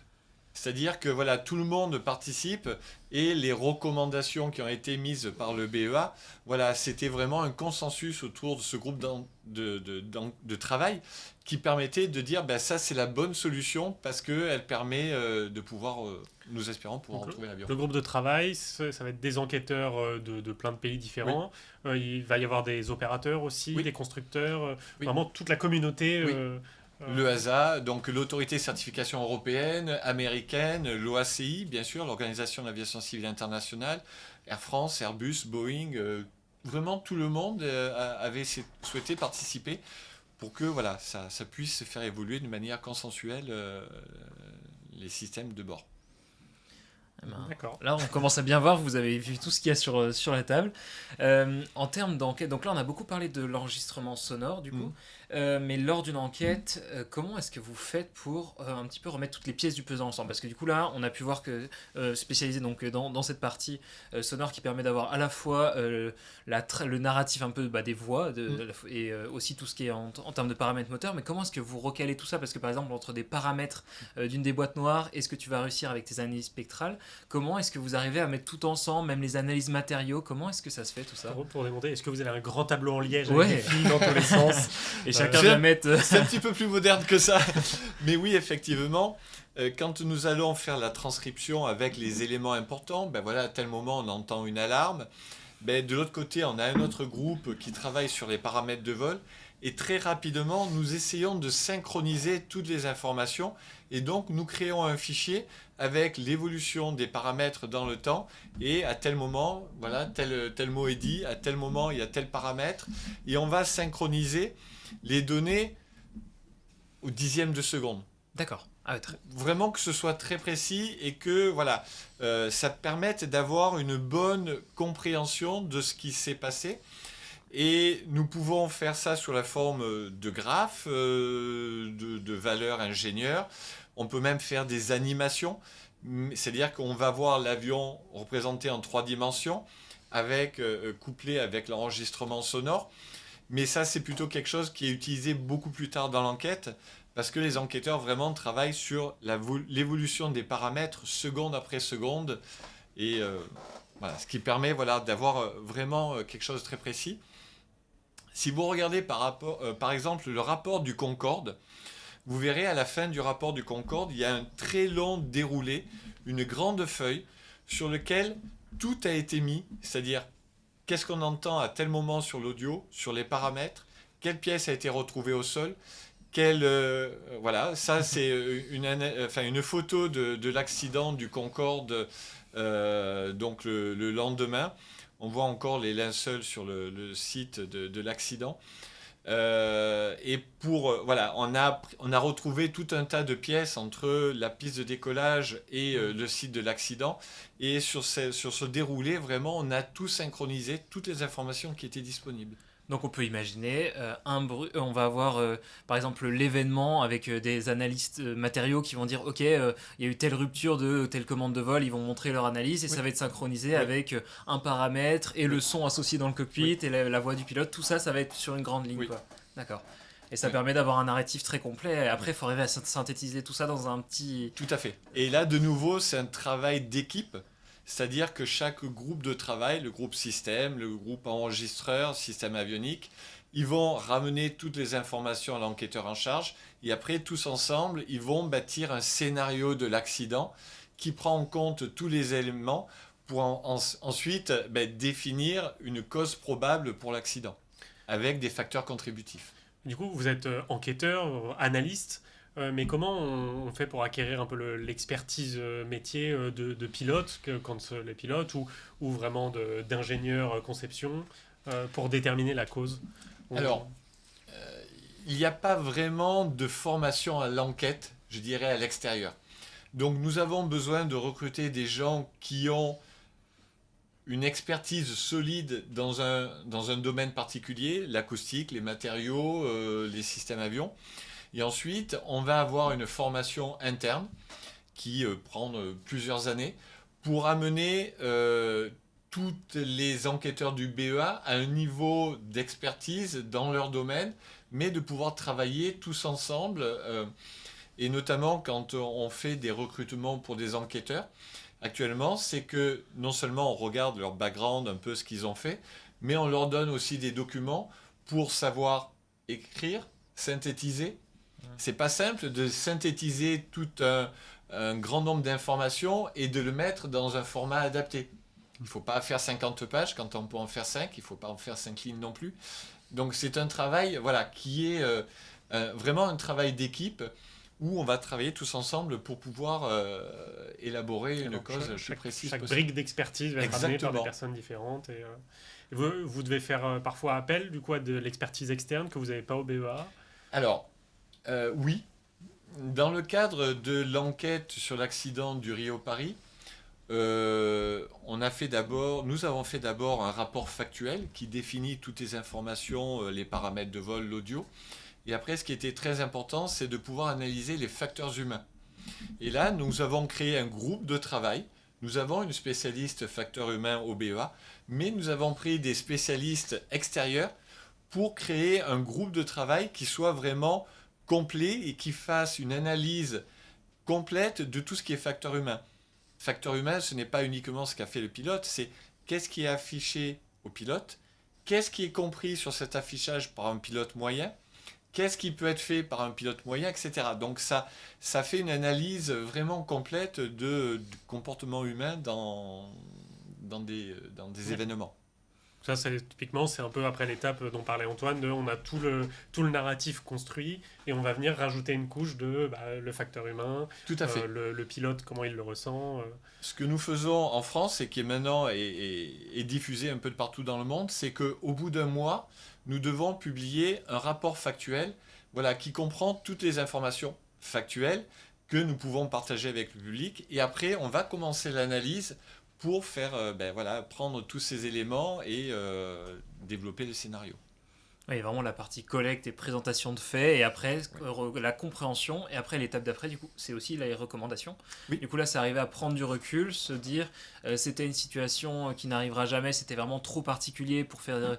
Ou alors, comment ça se passe un petit peu d'arriver à jauger, de se dire non, ça c'est vraiment un problème qui pourrait arriver sur tous les vols, donc il faut faire des recommandations générales, ou alors non, c'était très particulier parce qu'il y a eu une erreur de fabrication ou autre, on met plutôt en garde, je sais pas, la maintenance. Comment est-ce que vous jaugez un peu ces aspects Chaque événement, chaque accident ou incident grave est différent.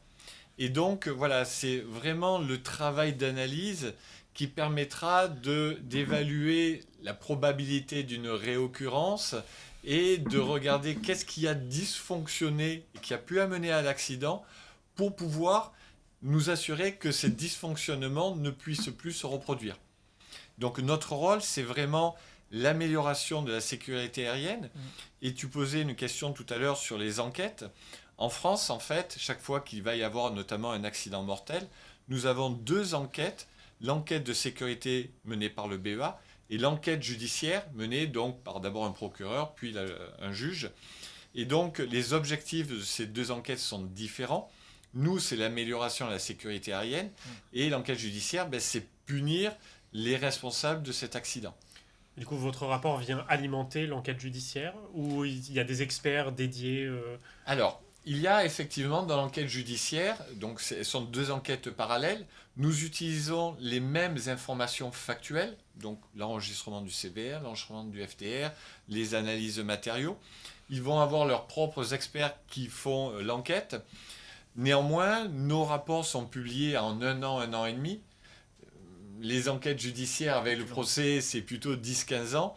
Donc oui, nous avons vu, comme par exemple le juge pour l'accident du Concorde, qui a pris le rapport du BEA et qui l'a utilisé pour pouvoir amener à ses conclusions. Après, j'imagine, dans l'enquête judiciaire, forcément, les accusés vont chercher la faille dans le rapport du BEA ou à démonter un petit peu vos conclusions. Et on dépasse le cadre de l'expertise technique pure. Mais là, c'est en dehors. Néanmoins, nous avons un mécanisme au BEA, parce que si quelqu'un a mené un élément, même après la publication du rapport, qui viendrait contredire des éléments, etc., nous pouvons réouvrir une enquête pour modifier des parties du rapport. D'accord. Je crois que jusqu'aujourd'hui, c'est arrivé une fois pour modifier un mot ou 2 dans un rapport. Une imprécision. Et voilà. J'ai encore désolé. Mais c'est très... non. Je fais un détournement de choses en interview. J'ai une petite question. On a beaucoup parlé d'accidents mortels, de gros accidents. Parfois, vous avez des enquêtes un peu plus petites sur des petits incidents. Des incidents graves, oui. Ça va jusqu'où ? Où est la limite ? Quel est l'incident le moins grave que vous ayez eu à traiter ou que vous traitez ? C'est pas simple.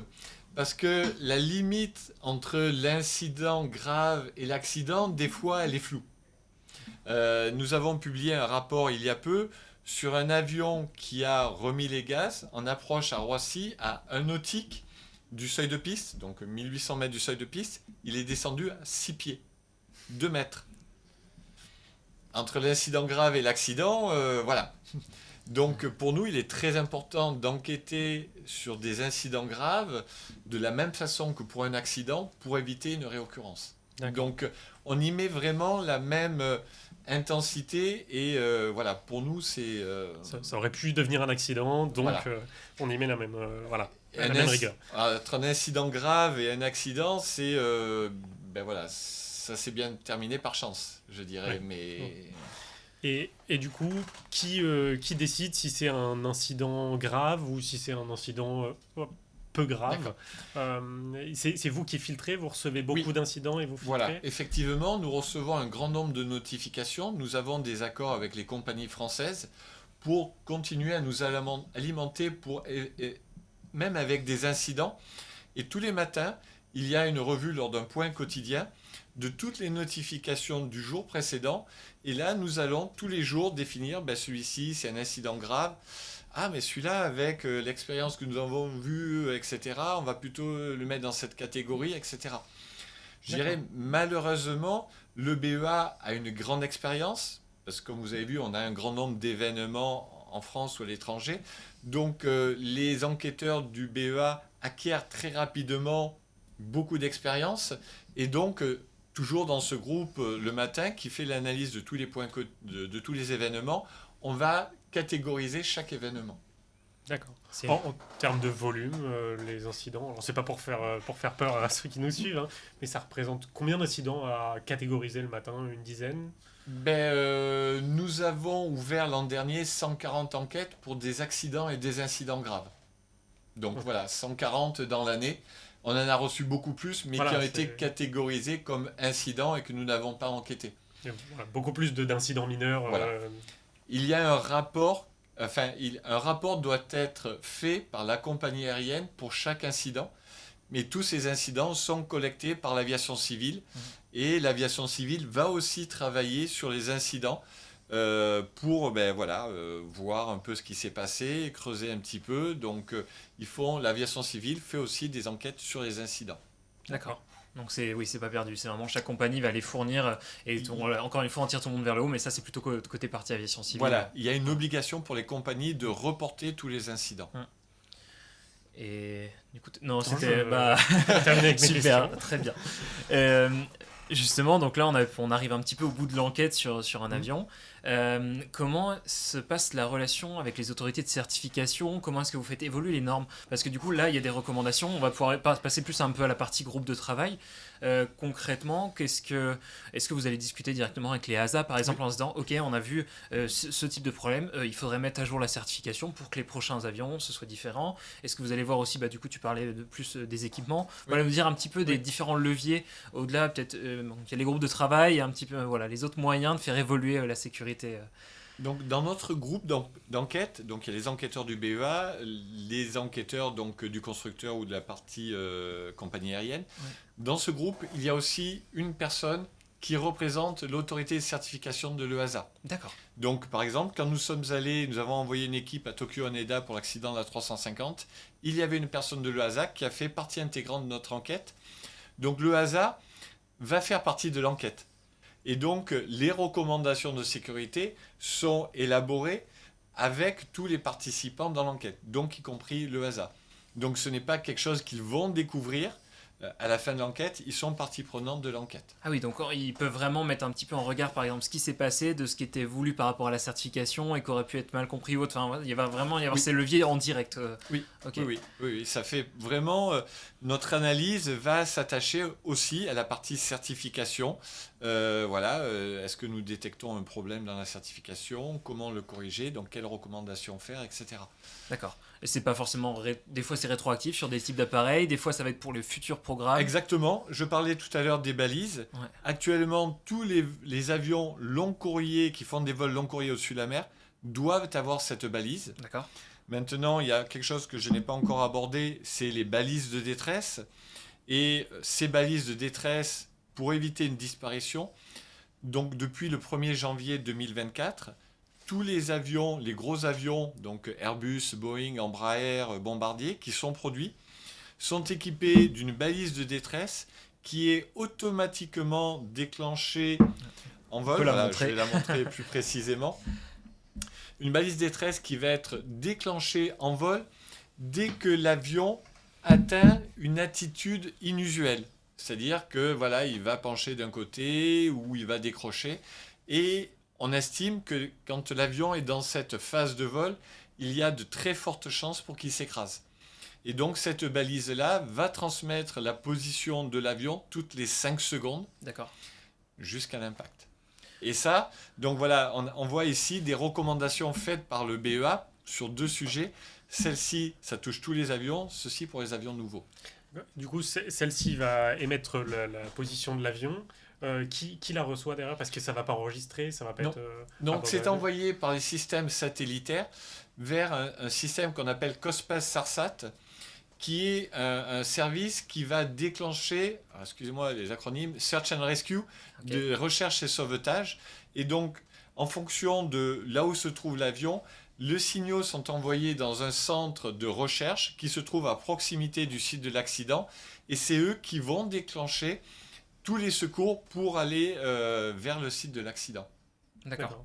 Donc c'est vraiment pour avoir la position assez précise. Voilà. Et donc là, si on balaye un petit peu l'évolution de... Parce que tu nous as un petit peu dit que ça faisait partie d'une grosse partie un peu de ta vie, essayer de ne plus perdre d'avion. Parce que là, on passe donc du Rio-Paris où on ne retrouve pas les boîtes noires. On avait donc une balise qui émettait pendant combien de temps? C'était 30 À jours l'époque, celle-ci, 30 jours. 30 jours. Maintenant, elles émettent 90 Donc, jours. Ça, c'était avec les les premières recommandations. Oui. Donc ça, c'était la première, du coup, assez court terme. Oui. Ensuite, c'était donc cette balise où il y a eu une étape entre les deux. Donc. Alors, je dirais, quand nous avons discuté avec l'Organisation de l'Aviation Civile Internationale, il a été assez simple de faire évoluer les normes pour les balises. D'accord. Et pour cette balise de détresse, qui demandait des travaux un peu plus conséquents dans l'avion, l'OACI n'était pas convaincu de la nécessité. Et puis est arrivée la disparition du MH370. Et là, l'OACI a demandé à notre groupe, est-ce que vous pouvez nous proposer quelque chose? Oui, voilà, ça. Et... On l'avait déjà dit il y a 10 ans. Exactement. Et donc, voilà, ensuite, ça avait été recommandé par le BEA, ça a été pris en charge par l'OACI, qui a fait évoluer les normes pour que les avions soient équipés de ces balises-là. Et donc c'est là, depuis 2024, c'est ça? Depuis le 1er janvier 2024. Et c'est relié directement du coup au système de l'avion ou ils ont leur propre accès en même temps? Non, C'est non, relié non. à l'avion, c'est l'avion qui va envoyer un système, Exactement. Je suis en attitude anormale. Exactement, D'accord. il y a des systèmes de bord qui font ce travail-là pour les pilotes, etc. Et en plus, il y a une fonction pour déclencher la balise lorsque nécessaire. Et ça, c'est donc le signal est envoyé toutes les 5 secondes, quelle que soit la position de l'avion, vers le sol. Pour espérer ne plus perdre un avion ou en tout cas les retrouver encore plus rapidement aussi, ça permet directement de restreindre vraiment la zone de recherche. Oui. Grosse avancée pour la sécurité. Oui. On commence à avoir abordé pas mal d'aspects. Il y avait peut-être d'autres questions dans J'ai le une chat. petite question du chat. Eh ben, écoute. Je pense que dans le chat, ça veut bien bosser au BEA. Petite question, je ne sais pas si tu as la réponse, mais quel est le taux de féminisation des équipes au BEA? Alors, nous avons quelques enquêtrices. Maintenant, le travail est quand même particulier. Aller sur un site d'accident où parfois il peut rester des restes humains, ce n'est pas peut-être une vocation qui est retenue par la gente féminine. Donc nous avons quelques enquêtrices, mais voilà, nous en avons peu par rapport au nombre d'enquêteurs. C'est évidemment ouvert aux femmes, mais peu... Exactement, c'est un métier, c'est un domaine quand même très masculin, et ça se féminise un peu avec le temps, j'imagine. Je dirais pas que c'est un domaine masculin, c'est un domaine difficile et voilà, peut-être moins d'appétence pour les jeunes femmes. L'aviation est de manière générale masculin et ça se retrouve forcément au BEA, malgré la féminisation qui est aussi en cours, j'imagine. Oui. D'accord.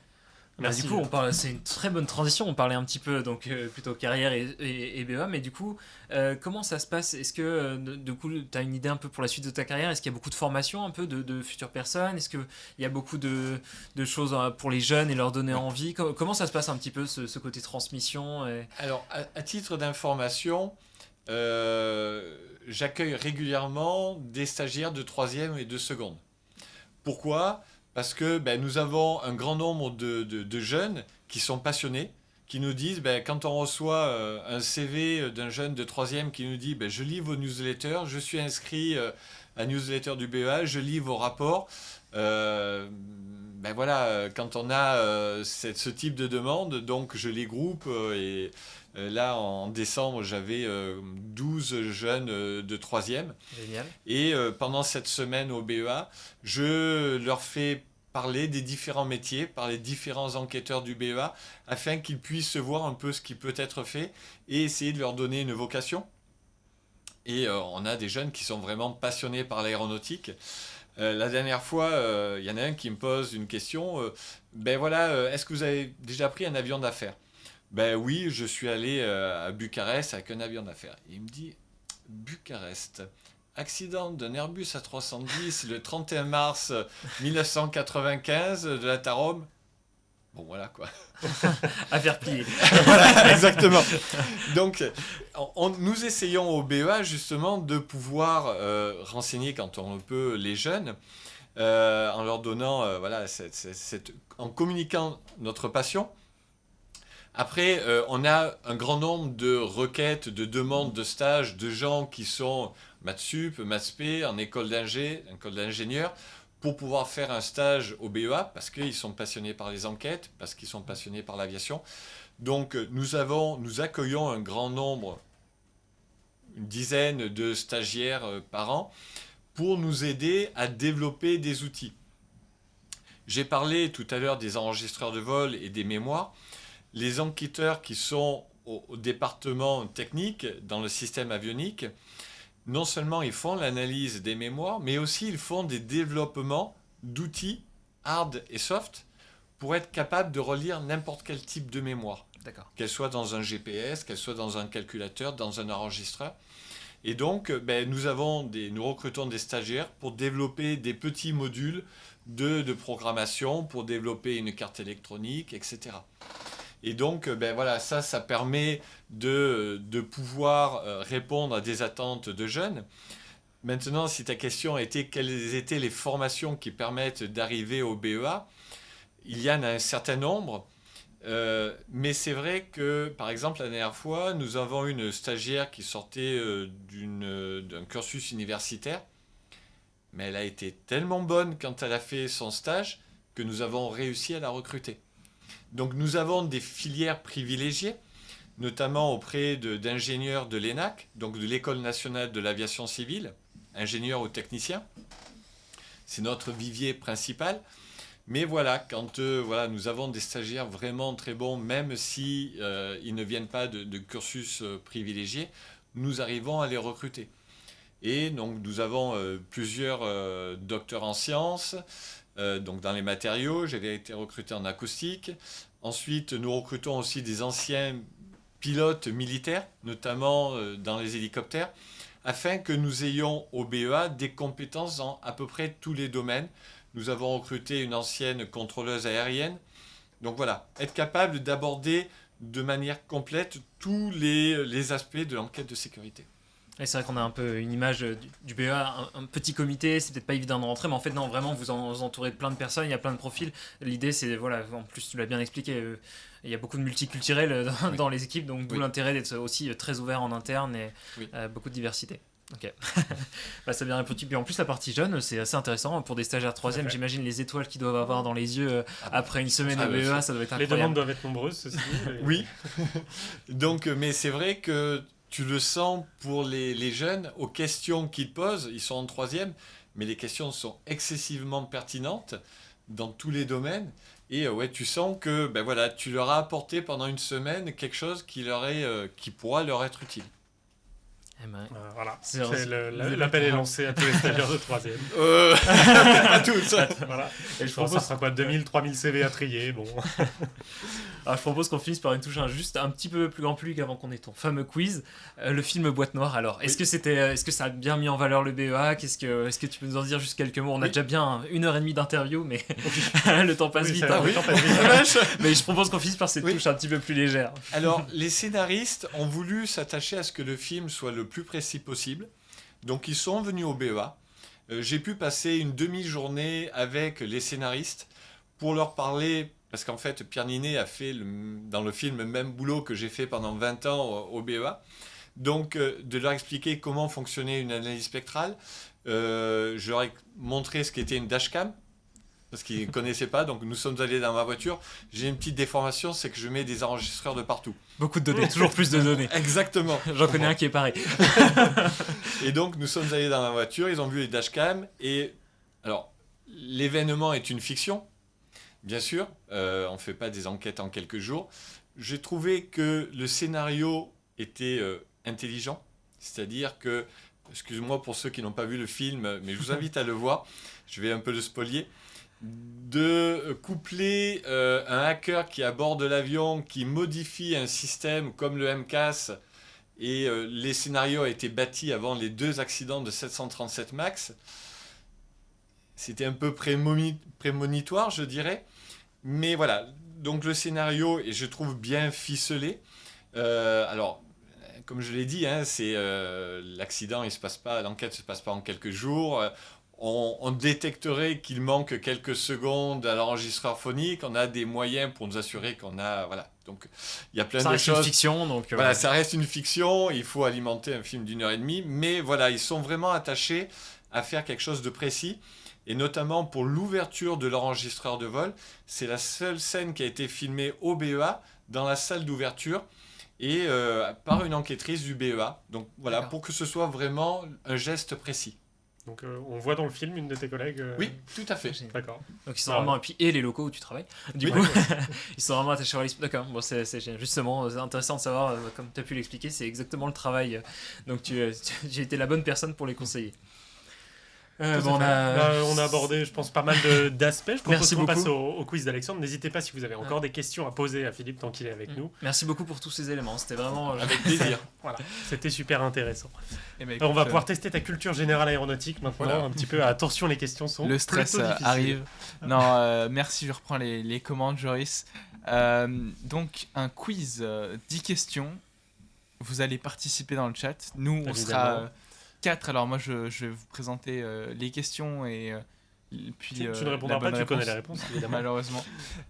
Mais Antoine, Joris, vous participerez côté Ground Frequency. Philippe, bien sûr, aussi. Et sur le chat, mais je vous invite tous à répondre. Ce sera des questions avec 4 possibilités. Il n'y en aura qu'une seule de bonne. Il faut trouver laquelle. Est-ce que vous êtes prêts ? C'est parti. On commence avec la première question.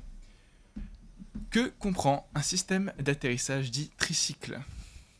Réponse A. Commence facile là. Ça va. Vas-y. Très très facile. Réponse A, c'est 2 atterrisseurs principaux et une roulette de queue. Réponse B, 2 atterrisseurs principaux et un patin. Réponse C, 2 atterrisseurs principaux et une roulette de nez. Et réponse D, un atterrisseur principal et 2 roulettes de nez. Celle-là, ça va. Vous l'avez facile. tous ? Ouais, a priori, c'est la C. Attends, parce qu'il y a des C, c'est subtil. Les Oui, c'est différences. très petit. 2 atterrisseurs Philippe, tu principaux et une roulette de nez. Je pense Bon, que bonne c'est ré- l'échauffement. Bonne Voilà. réponse. Est-ce que le chat est aussi échauffé que vous ? Le chat n'a pas encore réagi, on a été trop rapide, mais je pense que le chat l'aura. Bon, effectivement, donc c'était la bonne réponse. Train tricycle, roulette de nez. Train classique, c'est une roulette de queue. Tout à fait. Oui, Voilà. je valide. C'est valide. On peut passer à la deuxième question. On commence à arriver un peu plus dans le corps du sujet. Ah ouais. Alors, quel avion a inspiré le cockpit du Faucon Millenium dans Star Wars ? A, le B-25 Mitchell. Réponse B, le B-29 Super Fortress. Réponse C, le Tupolev 4. Réponse D, le Boeing 737. Est-ce que- Intuitivement, j'aurais. Vous avez déjà en tête l'image du cockpit ? Alors oui, mais Parce que après, déjà, là, vous avez vu ceci- Star Wars, ça aussi c'est Oui, une Ah, oui, oui, question. parce que là, ça va. J'aurais tendance à éliminer le Tupolev parce que Star Wars est américain. Un avis. Mais, ça peut Ah, être tu une sais, raison. J'aurais pensé au B-29 Super Fortress. Ouais. j'ai pas mieux à proposer. Donc vous suivez Philippe sur ce coup-là ? Allez, on suit Allez, Philippe moi, je avec suis le la B29 B. Super Fortress. Ouais. Eh ben écoutez, c'est une bonne réponse. Ouais. Aïe, aïe. Pour le moment, c'est pas trop. C'est bon. Non, effectivement, Ah, le- c'est pas mal quand même, je savais pas que Ah, c'était inspiré. Effectivement, Voilà, le chat avait dit B. Ouais. bonne réponse. Effectivement, c'est. Alors, on a une image pour illustrer, si jamais. Voilà, vous pouvez le voir. Ça ressemble quand même Effectivement. pas mal. Ok. C'est impressionnant. Et donc, c'est vraiment cet aspect un peu. Donc ça, c'est le Faucon Millennium, c'est ça. Exactement. Non, Non, c'est le ça, c'est un B29. truc que tu peux Voilà. piloter C'est le incroyable. dimanche si t'as beaucoup de sous. Mais voilà. On peut passer à la prochaine question. Question, pour rappeler un peu, rester dans le thème et boîte noire. Le cockpit de quel avion est assimilé à celui de la Trian 800 dans le film Boîte noire? Réponse A, un Airbus A320. Réponse B, un Airbus A350. Réponse C, un Airbus A380. Réponse D, un Boeing 747. Tiré à Je sais 350. tellement pas. J'ai vu le film il y a longtemps. Ouais, c'est ça. Voilà. Et je dirais, voilà, un peu au pif à 350. D'accord. Tu suis Antoine? Philippe? Il avait 4 moteurs, non? Alors là, La Trian l'avion d'extérieur, où effectivement, il a 4 moteurs. Après, là, je parle pas de l'extérieur de l'avion. Juste le cockpit. Parce que c'est un... Je veux pas le dire, parce que ça peut aider, mais vraiment du cockpit utilisé pour les scènes dans le film pendant le crash. Moi, je dirais bien peut-être un 320. Je vais essayer de changer. Ok. Du coup, je sens que c'était 747. Mais... Tu 380. partirais sur un 380? Et toi, t'as dit quoi, Joris? Non, je reste sur 350. 350. Ah bah, on a tous une Donc- réponse donc- différente. Voilà. Déjà, je sais pas si le chat donne les réponses ou pas. Non, le chat ne Il- s'est pas décidé. Ils sont sur de rien du tout. Et ben, en tout cas, je peux vous Ah dire si, qu'il y a réponse une A, à bonne l'instant. réponse Super, parmi réponse vous A. trois, mais laquelle? Eh ben, c'est Antoine qui a raison. C'est Oh là là. c'est un cockpit Et d'A320. le chat. Pas du du tout coup. au hasard en plus. Non, mais comme Un d'habitude. cockpit d'A320. Exactement. On a une photo J'ai une photo. Oh, Je ferai votre. D'accord, donc ça c'est Ouais. la Trian 800. Exactement. Effectivement, il y a 2 Ça- manettes. C'est ça, et, Ok. et on peut voir, parce que certains pourraient dire ah, c'est peut-être un A330, mais non, au niveau des landing gear, on voit que c'est 3 et aligné, ce qui est typique des A320. c'est vrai que D'accord. c'est le premier Je- truc qui me saute aux yeux. Je sais pas. C'est- Donc, non, Évidemment. effectivement, la Trian 800 d'extérieur, c'est un A380. Enfin, Atrian, c'est quand même beaucoup assimilé, sans donner de nom, mais directement à Airbus. Mais c'est un cockpit de 3 ans. Voilà. Bon, on passe à la prochaine question. Ça Il y a va pas pour le encore de moment. questions vous êtes militaires, assez, si Il n'y a pas encore de questions militaires? Eh ben, J'allais dire, t'en demander une. Non, pas du tout. Pas tout de suite. Ça non, va si, il y a eu arriver. le B29, il y a eu le cockpit du Faucon Millennium, Ouais, c'était un non, peu les militaire. questions pop. Question pas. Vas-y. Donc, nouvelle question. En quelle année l'ISS a-t-elle accueilli ses premiers astronautes? Réponse A, 1994. Réponse B, 1997. Réponse C, 2000. Réponse D, 2003. Donc, question plutôt spatiale. J'ai le droit d'appeler quelqu'un? Tu veux Le faire l'appel Joker. à un ami? Voilà, exactement. Je miserais 97. D'accord. J'ai peur que ce soit après. Là, on a.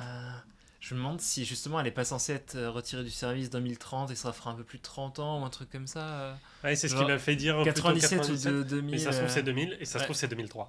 Ah, 2003, ça me paraît C'est- tard. hein. Et le La- premier astronaute? Ah oui, ouais. Premier Attends, équipage, même, je peux te Premier dire. équipage. Ouais. Tu me diras la navette. Le On temps a vu de- Philippe, non, ouais. ça. Pas d'avis particulier. Oh, pour le Elle est symbole, je dure, vais hein. dire 2000. Allez. Le bug de l'an 2000, c'est ça? Ouais, le chat nous dit 2000. Vous le suivez? Ok. Ok, bonne réponse. C'est bien en l'an 2000. Je Beau récupère. symbole. Très bon symbole. La station a été finie d'être assemblée telle quelle pour accueillir les premiers équipages en 98. Bon, le temps d'envoyer, de tout activer. Donc c'était la mission Expedition 1 qui est partie avec un Soyuz. C'était à bord un Américain et deux Russes. C'était le tout premier équipage. Donc, Euh, en 2000. Exactement. Sachant que, j'ai plus le chiffre, mais il me semble que la station, au total, a coûté plus de 350 milliards de dollars. Ce qui est pas mal. C'est un bel. C'est un bel appartement. un bel appartement, ouais. Dans Paris 16, C'est un peu plus que les prix parisiens. C'est ça. on peut passer à la prochaine question. Une question qui reste dans le thème de l'émission. Quel est l'accident aérien le plus meurtrier en France? Réponse A, le vol Turkish Airlines. Même personne qui triche autour de la table. 1981. Réponse B, le vol Air France 4590. Réponse C, le vol Panam 1736. Et réponse D, le vol KLM 4806. Donc c'est le plus meurtrier en France sur le territoire français. Sur le territoire français. Enfin, Ah. français, ça inclut aussi la Corse.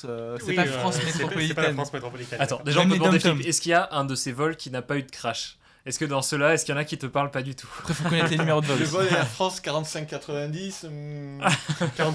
c'est pas un numéro de vol normal. ça. Bon. Ok, j'allais répondre ça. Non, je rigole. Je sais pas. Moi j'aurais bien dit, totalement au hasard, la C, vol Paname. Moi j'aurais dit la A. Sans aucune Alors, conviction, vraiment. je connais vraiment aucun de ces numéros de vol. Je suis pas très bon pour les numéros de vol. Donc, Ok. Dans le chat, aucune idée avant que. Et le chat, J'imagine Philippe nous donne la non, bonne pas réponse. encore de réponse pour le chat. Ok. Et J'aurais dit le vol turkish à Ermenonville avec 350 personnes à peu près. Eh ben, c'est exactement ce que j'ai. Non, c'est la bonne Pas réponse. besoin de commenter. Moi, je m'en sors bien. Non, c'était un DC-10, du coup, c'était Oui. le 3 mars 1974 dans le D'accord. nord-est parisien. Et donc Pour 350 personnes. Pour information, donc, nous avons la porte au BEA de cet avion-là, D'accord. puisque c'est l'avion, la porte a été expulsée et donc voilà, c'est ce qui a conduit ensuite à l'écrasement. Et une question, moi, je rebondis juste dessus.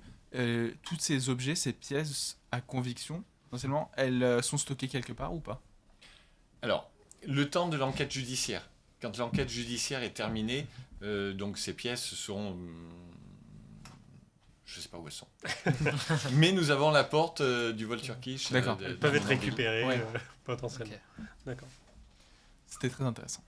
Je propose de passer à la prochaine question.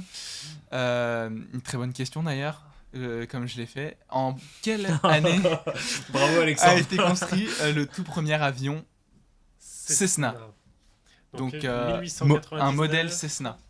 1917, exactement. 1925, 1952. Je pense qu'on est tous d'accord pour éliminer 1899.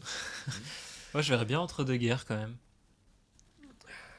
1917, ça paraît tôt pour le tout premier Cessna. Ah, je sais pas, hein, le moment où il fallait commencer à former des pilotes. Ah, ça, c'est un peu 1917, ouais, j'aurais 52 dit- ça me paraît vraiment tard. Je sais pas. Oui, aussi. Bon, Ouais. je dirais Cessna. Allez, moi je dirais 52 quand même, parce que 52, ça me parle. Ok. Dans le chat, peut-être deux, Nous on trois- reste sur 1925. deux, trois Ouais, cités. Allez. 1925, ouais. Le chat me dit 25, Turkish, je 25. crois que je suis un peu en Turkish. retard. Le chat... Non mais le chat va arriver. Malheureusement. Quel âge La bonne réponse c'était 1917. Ah ouais. D'accord. Le fondateur de Cessna, était dans un fermier qui habitait dans Américain, le ouais. Kansas, la bonne région Ah, vrai de américaine, qui s'appelait qui s'appelait Clyde Cessna, a construit ses premiers avions donc en kit en 1911, mais s'est lancé dans la fabrication, dans son entreprise dans la fabrication d'un premier Cessna qui s'appelle le Cessna Comet en 1917, qui a 7 têtes. On avait une personne dans le chat qui avait la bonne réponse. Bon, Effectivement, 1917, On a des- toujours super étendard, des qui est coups. très très calé apparemment. Et donc le Comet. Exactement. Un eau qui est resté était pas dans loin, plein 8 d'autres ans avions. près, franchement, Il y a, il y a- Comet qui a été réutilisé pour dans beaucoup d'avions. Je pense que tu peux en avoir presque Et une même dizaine. des véhicules aussi. Oui, c'est vrai. dans ce sens-là. Prochaine question. Lequel de ces avions ne peut pas aller plus vite qu'une balle de fusil? Alors déjà me J'aime- rappeler la j'aime vitesse beaucoup d'une cette balle de question. fusil. Réponse A, le SR-71 Blackbird. Réponse B, le MiG-25, Foxbat. Réponse C, le XB-70 Valkyrie. Réponse D, le F-104 Starfighter. Moi je dis la D. Ok. Du coup, la vitesse d'une balle de fusil, peut-être pour nous aider. C'est pas triché, non. C'est entre Mach 2 et Mach 3. Donc j'ai considéré D'accord. Mach 3 inclus, bien évidemment. sinon Ok. C'est trop Ah. piégeux. Ah oui. Donc là, on cherche l'avion qui ne va pas à plus de Mach 3. C'est exactement ça. Ah ne peut. Ah oui ok. Qui ne peut pas aller plus vite Ouais, ouais, que ok, Mach c'est 3. ça. Ouais non mais ça. Ouais ok je reste sur la D. Ouais c'est bien ça. Mach 3 ouais. Mach Le 3, ça Foxbat fait- pouvait aller jusqu'à Mach 3. Il me semblait que c'était 2,7. C'est une bonne question. Je Ah. ne réponds Ah, je ne réponds pas. Voilà, alors Non, là, non, je non, me c'est suis peut-être challenger. trompé. Non, mais c'est peut-être justement la mauvaise réponse. Ouais. Ah. Enfin, la bonne Peut-être réponse c'est du la- coup à la question. J'aurais dit les Starfighter. D'accord. Ouais, je vais tenter le MiG-25, le Foxbat. Tu Voilà. te dis, il y a une intuition. Il y a une intuition, je Ouais. suis l'intuition. Le chat, votre réponse? Non, Super pas. entendant est en Je crois train de chercher sur internet. Comparer toutes les vitesses. Bon, max. aujourd'hui avec ChatGPT, ça va encore plus vite. Ah il dit F104 aussi. Ah, 104, ouais. C'était bien le F-104, la réponse. F-104 qui peut aller que jusqu'à Mach 2,2. Le SR-71 Mach 3,3. Le Foxbat Mach 3,2. Et le Valkyrie Mach 3,1. Et donc, le MiG-25, c'était un peu une réponse pour justement intercepter le SR-71. Donc, c'est pour ça qu'il fallait aller plus vite. au moins à Mach 3. Vu comme t'es fan de Top Gun, je pensais que tu mettrais au moins dans la liste l'avion expérimental du deuxième film. J'aurais pu. Pour information, quand j'étais à la NASA, donc j'ai eu l'opportunité de rentrer dans la base Top Gun, Ah oui, voir des Wow. F-14 alignés, le pied. pas mal. Ça, Voilà. Le F-14, c'est... C'était quoi? C'était un stage à la NASA? C'est bon, on a c'était perdu un Alexandre. postdoc. C'est un postdoc. Un postdoc, oui, j'ai vu le Bon, F-14. voilà. Tu sais dans quoi te lancer. Allez. Exactement. J'arrête Ground Frequency à partir de la semaine prochaine. Tous tes efforts pour avoir la même opportunité. Et ben écoutez, prochaine question. Sur quel avion On l'a n'a déjà pas eu, volé celle-là. Thomas Pesquet? On a déjà eu ce type de question, mais Ouais. vu qu'il a volé sur beaucoup d'avions, on peut la refaire plusieurs fois. Réponse A, un A330 MRTT. Réponse B, un T38 Talon. Réponse C, l'A380. Réponse D, le Rafale. Il 4 est avions. qualifié 330 MRTT. Il est depuis peu de qualifié temps, 330 MRTT, il me Ouais. semble. D'accord. On a le Ça en droit à fait un, l'appel à un ami. Rafale, il a T'appelles volé Thomas directement Champs-Élysées J'appelle ou Thomas quelque chose direct. comme ça. Rafale, il a volé Champs-Élysées. Oui, mais c'est pas lui qui pilotait. Ouais, mais Ah je ouais, mais pense il n'a pas volé, voler, c'est bon. les Ah oui, deux, c'est je pense, pas il était volé, en place. pardon. Ouais, je pense que, D'accord. connaissant Alexandre... C'est piégeux. Ok, il n'a pas volé en tant que pilote. Ah oui, bah non, en d'ailleurs, tant que- 380, il a le 380, droit d'être monté dedans en tant que passager. 380, c'est sûr qu'il est monté dedans. T'es Vraiment. sûr de ça? Ah bah, je vais pas retrouver son historique de vol, mais je suis sûr qu'il est monté dans le 380 en tant que passager. T'es sûr de ça? Donc tu partirais sur quoi? Ah, T38. Ok. Voilà. Antoine? Je pense Je qu'il y a sens un- qu'il y a un piège. Moi, je vais dire 380 parce que connaissant Alexandre, il y a un piège et qu'il a à tous les coups, il y a un vol en T38, je sais pas. Le chat, y a pas d'appel Le chat d'un- à 380. Oui. Ok. Bah écoute, c'était une bonne réponse. C'était bien le 380. 380. Donc là, Joris Non, va non, aller mais surveiller tout voilà, l'historique c'est ça. de vol de Thomas Alors non, Pesquet j'ai vraiment et te cherché, contredire dans deux j'ai émissions. pas réussi à trouver une info comme quoi il était en 380. Donc tu peux peut-être me contredire, mais je suis quasiment Non, non, sûr. Je me dis, enfin, il a travaillé chez Air France à une époque où Mais- il y avait encore des 380. Il y a de fortes chances pour qu'il soit monté dans un 380 en En tant vol que passager. En vol? En tant que passager en vol, je lui souhaite. Il a peut-être pas fait de story, quoi. Voilà, c'est juste qu'il a pas fait. C'est pas sur son Insta. Mais on lui demandera, écoute. Ça sera à valider. Ah, on Par a là. une question Est-ce que la NASA utilise encore des T38? Oui, ils doivent être retirés au bénéfice du F-7, je crois, qui est un avion d'entraînement supersonique américain qui est développé là, qui est en cours de développement, je crois, par Boeing. Donc il doit être retiré, mais il est encore utilisé. Mais encore utilisé. Mais même par exemple le F-104, qu'on a vu avant, qui est un avion des années fin 60, même fin 50-60, vole encore au sein des installations de la NASA au Kennedy Space Center. Donc D'accord. ils font voler quand même des avions assez longtemps, et le T-38, c'est un des avions qui a le meilleur taux de roulis, je crois. Avion bon de chasse qui a le meilleur taux de roulis. T'avais pas eu l'occasion de voler sur T38, t'avais juste vu les Non. F14 au sol. Ah ouais, j'ai vu les F-14, ça me suffisait, quoi. C'est déjà pas mal. Eh bien écoutez, c'est la prochaine question qui est l'avant-dernière. Une question mathématique. Donc il en reste 3. Attends, vache. Non, l'avant-dernière, C'est la il en reste prochaine. 2. Ah oui, non, celle-ci. Ok. Merci. Je pensais la prochaine après celle-ci. Vas-y. Waouh. Combien de balles de ping-pong peuvent remplir l'intérieur d'un Boeing 747-400? Ça, c'est des stats. Donc hein. là, il faut être bon en maths. Réponse A, 30 000. Réponse B, 200 000. Réponse C, 2 millions. Réponse D, 50 millions. Alors, j'ai dit 2, c'est 2,1, je précise. On est à environ 1 million près.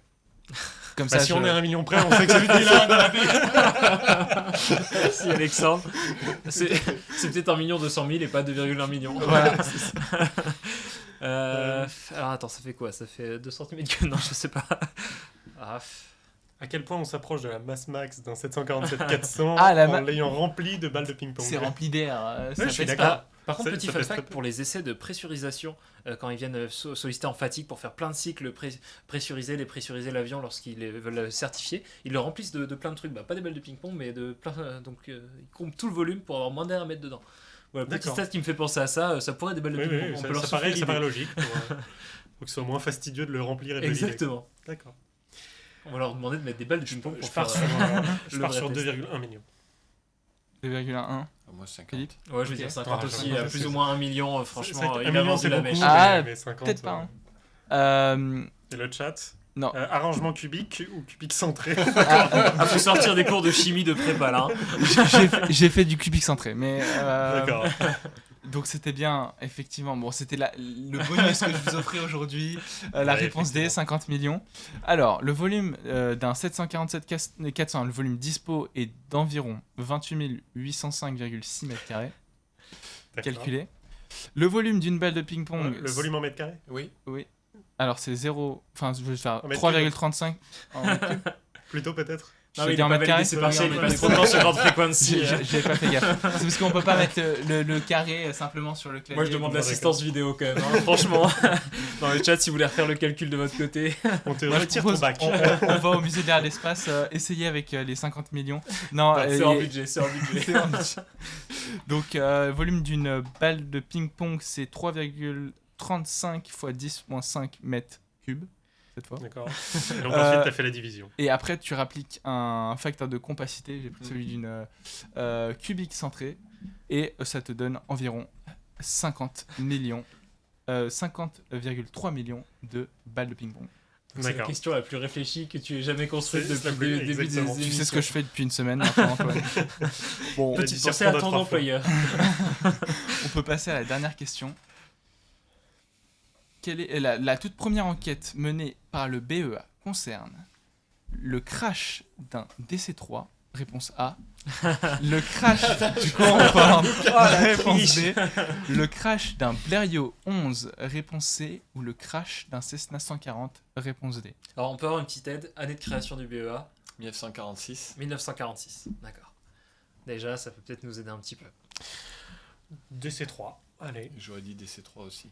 Le Concorde, 46, bien sûr, ça non. colle. Oh, est-ce qu'ils sont pas fait la main sur un petit Cessna?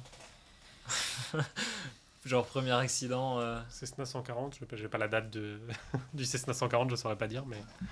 Je sais pas. Bon, Moi, je tente la par D pour le fun. D'accord. Ok. Le chat. Réponse, le chat est encore sur les balles de ping-pong. Bon, d'accord. on C'est va toujours rappeler. pas. Et ben c'était la bonne réponse, Philippe. Et Antoine. Non, et non, Joris. pardon, et Joris. S'il te Je plaît. confonds les deux.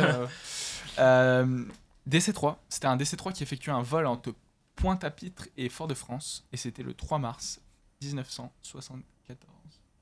D'accord. Donc vous avez Voilà. l'info. C'était la première vraie. Attends, quelle année?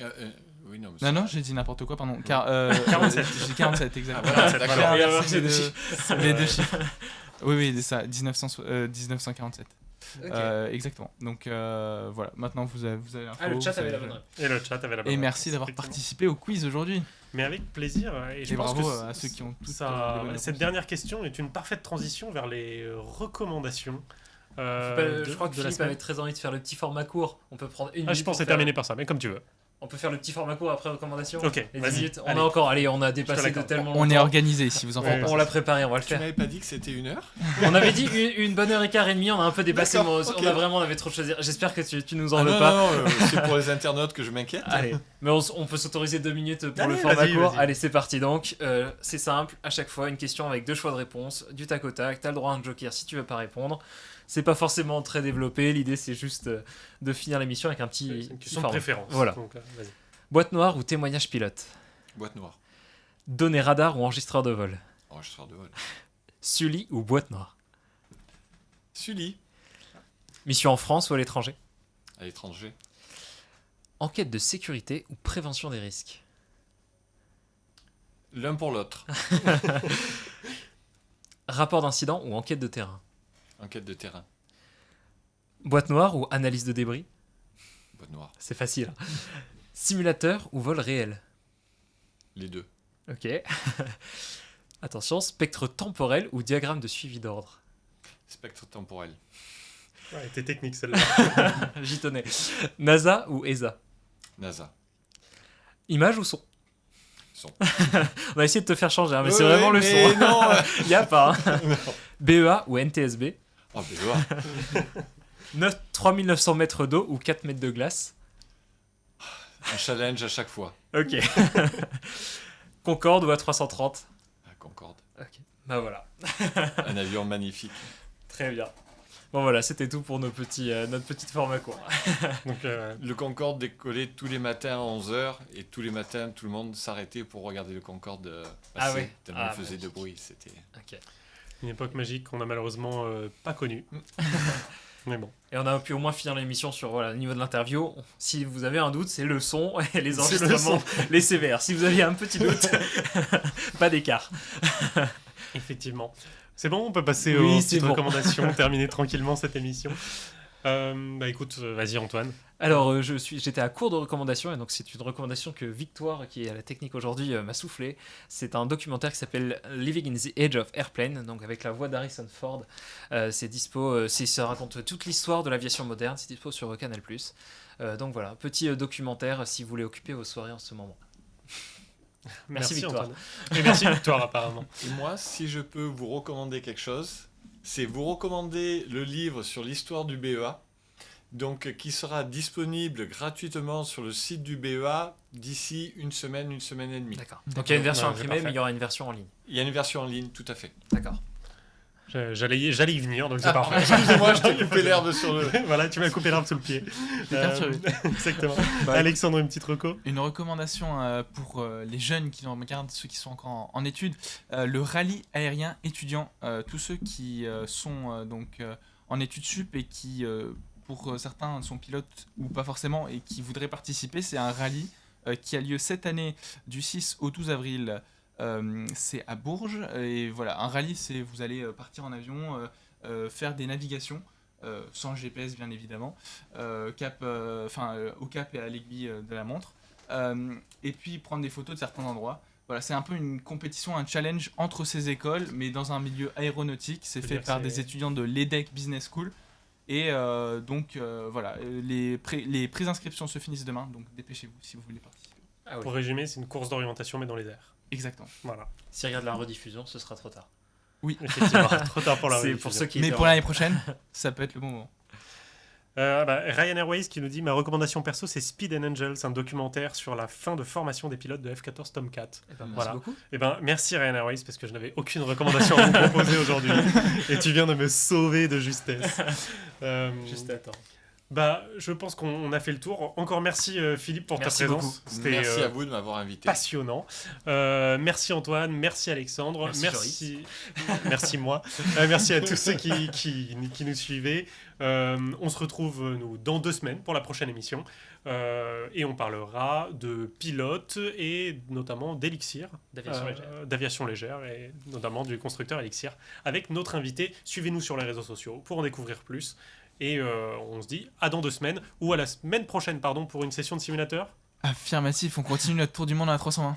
Voilà, donc Alexandre qui sera sûrement accompagné de Victoire. Donc la semaine prochaine pour le simu, dans 2 semaines pour parler d'aviation légère avec Elixir. À bientôt.